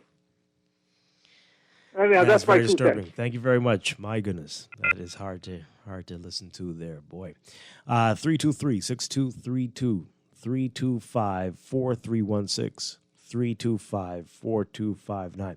So, Kendrick, we've been talking for a while. You've been on the show many times. Are the attitudes improving? Are things getting better? Are we just still sweeping this under the rug? Just the issue with persons with disability in our country. It's a continued work in progress. What is happening, though, we are finding ingenuitive ways to involve more persons so that the message can really get out. Like I say, it's a work in progress, but you have to continue to fight, because he who gives up never accomplishes anything. So we just have to stay in the ring and keep fighting and keep pushing the awareness and keep trying to educate more people, and just keep throwing it there and hope it sticks and we start to see some type of changes. But we are on the road to the 2030 agenda of the Conventional Rights of Persons with Disabilities. So with much work to be done, at least we have a date when all equality will take effect universal. And then a lot of things will have to be in place. Yeah. Well, all right, let's take this call. Good morning, caller. You're on Morning Blend Business. Your co-host and your guest. Hi. That's just an easy fix, like they did in Birmingham. Put a fine. Put the price of the fine on the blue thing. When you park, it's a $3.50 fine. In the States, they don't mess it up. That's a big fine. Tim is doing seat belts. Now we learn to wear the seat belts. That's all. Put some fine in it, and that the police mean and do their job. If they catch you parking the second without some blue thing on your thing, you got a fine, right? All right. Well, the guys are saying that it's not supported by the law, right? And so that's going to be the challenge, and that we need our lawmakers to help put the teeth behind this. And after all these years, I think going back, how many years we've been talking about this? At least 2 or 3 ministers back, social services ministers back, we've been discussing this. And yet here we are. I think it's been decades still. I think the the road for the Equal Opportunities Act began somewhere around 1996, 1997, and it just became law here in the country in 2014. Yeah. You know, so lots of years and hard work, but like I said, it's work in progress. Right. But once again, the police cannot get involved because it's private property. We have to find a way to put it to the business owners, and $300 is small. They need to put $1,000 on that, because then we can now create jobs for persons with disabilities to man the parking lots.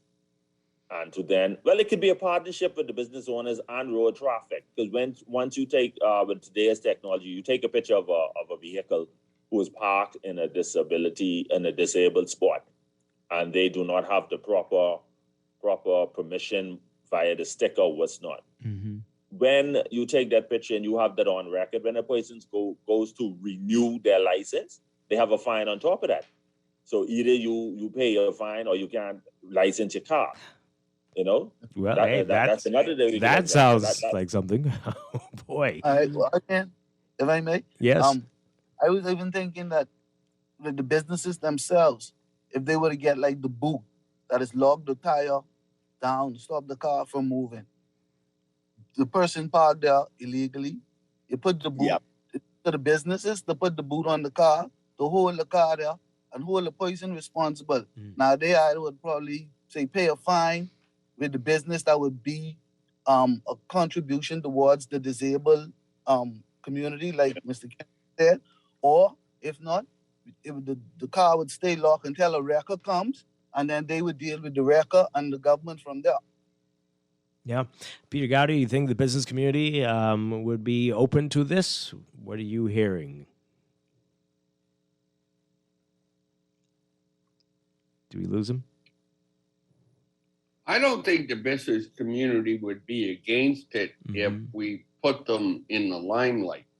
You know, if I was to go to the papers and say that, you know, whoever business is not supporting us, I think they'd be embarrassed. Yeah, definitely. All right, let's take this call, and then we've got to take a break. Good morning, caller. You're on Morning Blend Business. Good morning. Are you there? Hi. Good morning, Dwight. Hi, good morning. All right, I'm a disabled person, blind. I catch the show later. I don't know if you're just talking about traffic and parking and stuff.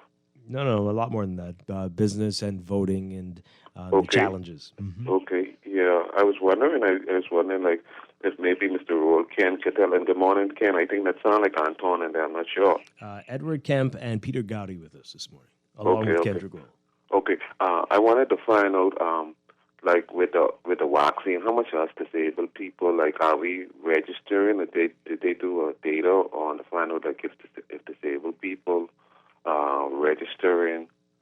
When I say registering, going to take the vaccine, then I wanted to find out which one of these political parties saying something for us disabled people, if they hear anything, because I barely hear. I think the FNM was saying that next time around, disabled people will be involved more in business or contracts or something like that. I hear them saying, but I don't know if Mr. Rule was able to go over any of the manifesto or the plan with those political parties of what they get in store for us disabled people. I'll hang up and listen. Okay. All right. You want to go there? You want to go there, Kendrick? Papa, I work for the government, no matter who government is in power. So the onus is on you to read the blueprint for change and the manifesto. They both have statements in there for persons with disabilities. So I would encourage you to, if you, well, I understand you're blind. I don't know if you have your screen reader program, which would read for you, if someone could read it to you. But both documents have their plans for persons with disabilities. You have to choose which one you feel is best for you to support. As far as the vaccination, there was a designated place for persons with disabilities to get vaccinated. As you know, we are having vaccination hesitation here in the country, and a lot of persons with disabilities feel that way because of their underlying issues and comorbidities. But slowly but surely, I know that some persons in the blind community are being vaccinated, and others are taking a chance, but they are really hesitant because of not only the other information that is floating around, but there are challenges of being able to speak with their doctors due to the fact that most doctors at the hospital are tied up with the COVID pandemic. And so they really cannot access their doctors at this time to have those discussions. Okay. So that's the situation with the vaccine. All right, we've got to take our final break. Callers, please hold on the line. We'll get to you in just a bit. This is Morning Blend Business on Guardian Radio 96.9. Stay with us. Years gone past since I see them fellas last. That's when they promised me the moon. But here's a question. What kind of doctor fights with healthcare workers during a pandemic and fails to provide enough testing or to make it free? What kind of doctor invests millions on sidewalks instead of hospitals, then allows patients to be treated in tents during hurricane season? What kind of doctor calls a snap election during our country's worst COVID surge? The answer is pretty clear. The kind of doctor who can't fix a crisis and shouldn't be given 5 more years. This has been a paid political announcement by the PLP. Do you need to insure your vehicle at the best price? With the most options and free installment payments, CG Atlantic agents offer affordable coverage for everyone. Just call 677-6422 to find out how you can protect your vehicle with extra options to keep you covered. Why wait? Call CG Atlantic agents today at 677-6422. Visit us online at cgatlanticagents.com or in person at Atlantic House, 2nd Terrace and Collins Avenue. Nassau Insurance Brokers and Agents Limited, trading as CG Atlantic Agents. Let me ask you a few questions. What's your name? Pam. Favorite food? Steak. Beer or wine? Wine. Is your money safe? It's under my bed, so I guess so. Are you serious? Yeah, why? Unless your money is in a bank or credit union that's a member of the Deposit Insurance Corporation, there's no guarantee it's safe. Yeah, but what if something happens to the bank? Your Bahamian dollar deposits are insured up to $50,000, so you'd still be ahead. Plus, your mattress might catch fire. Then what? Man, those banks and credit unions are looking good right about now. Visit the DIC's website at www.dic.bs. Protection for your money, guaranteed with DIC. This is Guardian Radio 96.9 FM, Nassau, Bahamas.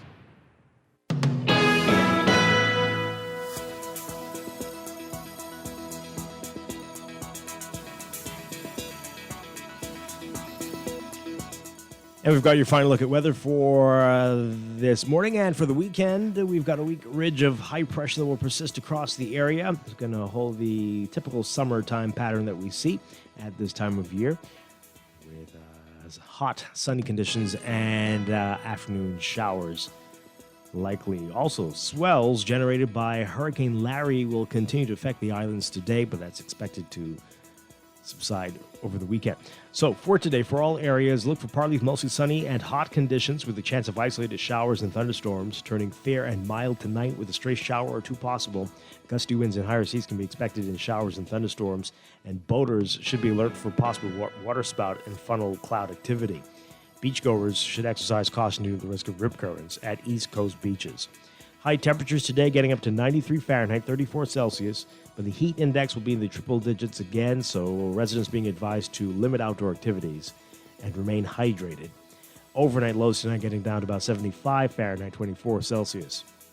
In your extended outlook for your weekend, high pressure will continue to build across the area while swells will subside around the islands throughout the weekend. So for Saturday and for Sunday, partly sunny and hot with a chance of isolated showers and thunderstorms during the day, mainly fair and mild at night.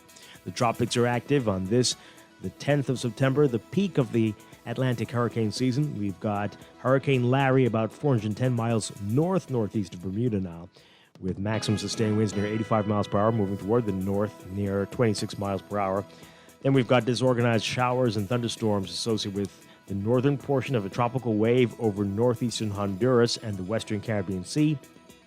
It's got a 60% chance of formation over the next 5 days.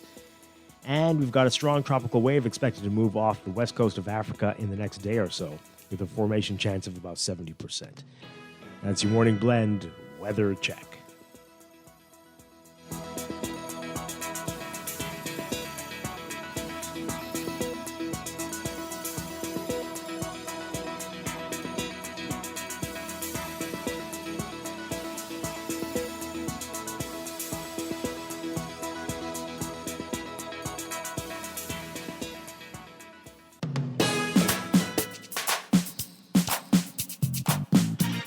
And we are back here with our final 3 minutes of Morning Blend Business today. Dwight Strong with you. We're talking with Stephen. Stephen had to leave us. Steve had to leave us early. He had to go. Thanks, Stephen. But we've got Kendrick Roll, we've got Edward Kemp, and Peter Gowdy talking with us. We're talking about challenges facing people with disabilities in the workplace and in processes like what we're doing over the next few days, the election, the general election here. We've got calls on the line. I hope they're still there, and you can call in 323-6232. 325-4316, 325-4259. Tweet us, Facebook us, text us, 422-4796. Caller, good morning. Are you there? Morning. Hi. Yes. Interesting show. My heart goes out to the disabled people in the country. People are just not considerate. But one suggestion that I'd like to make for those persons who, park in their spots, we can put a sticker on their cars warning them. And I was listening to you earlier about what went on with the election polls yesterday. Now, I voted at the 30 Curtis, and it wasn't organized, but one further observation that I like to mention is that once you have voted, why so many people are waiting around, congregating, just to maneuver through them with so many people there. And I went and I vote, and I just got away from there quickly because when I think about the pandemic, I feel a message needs to go out. Maybe the policemen need to work along that line.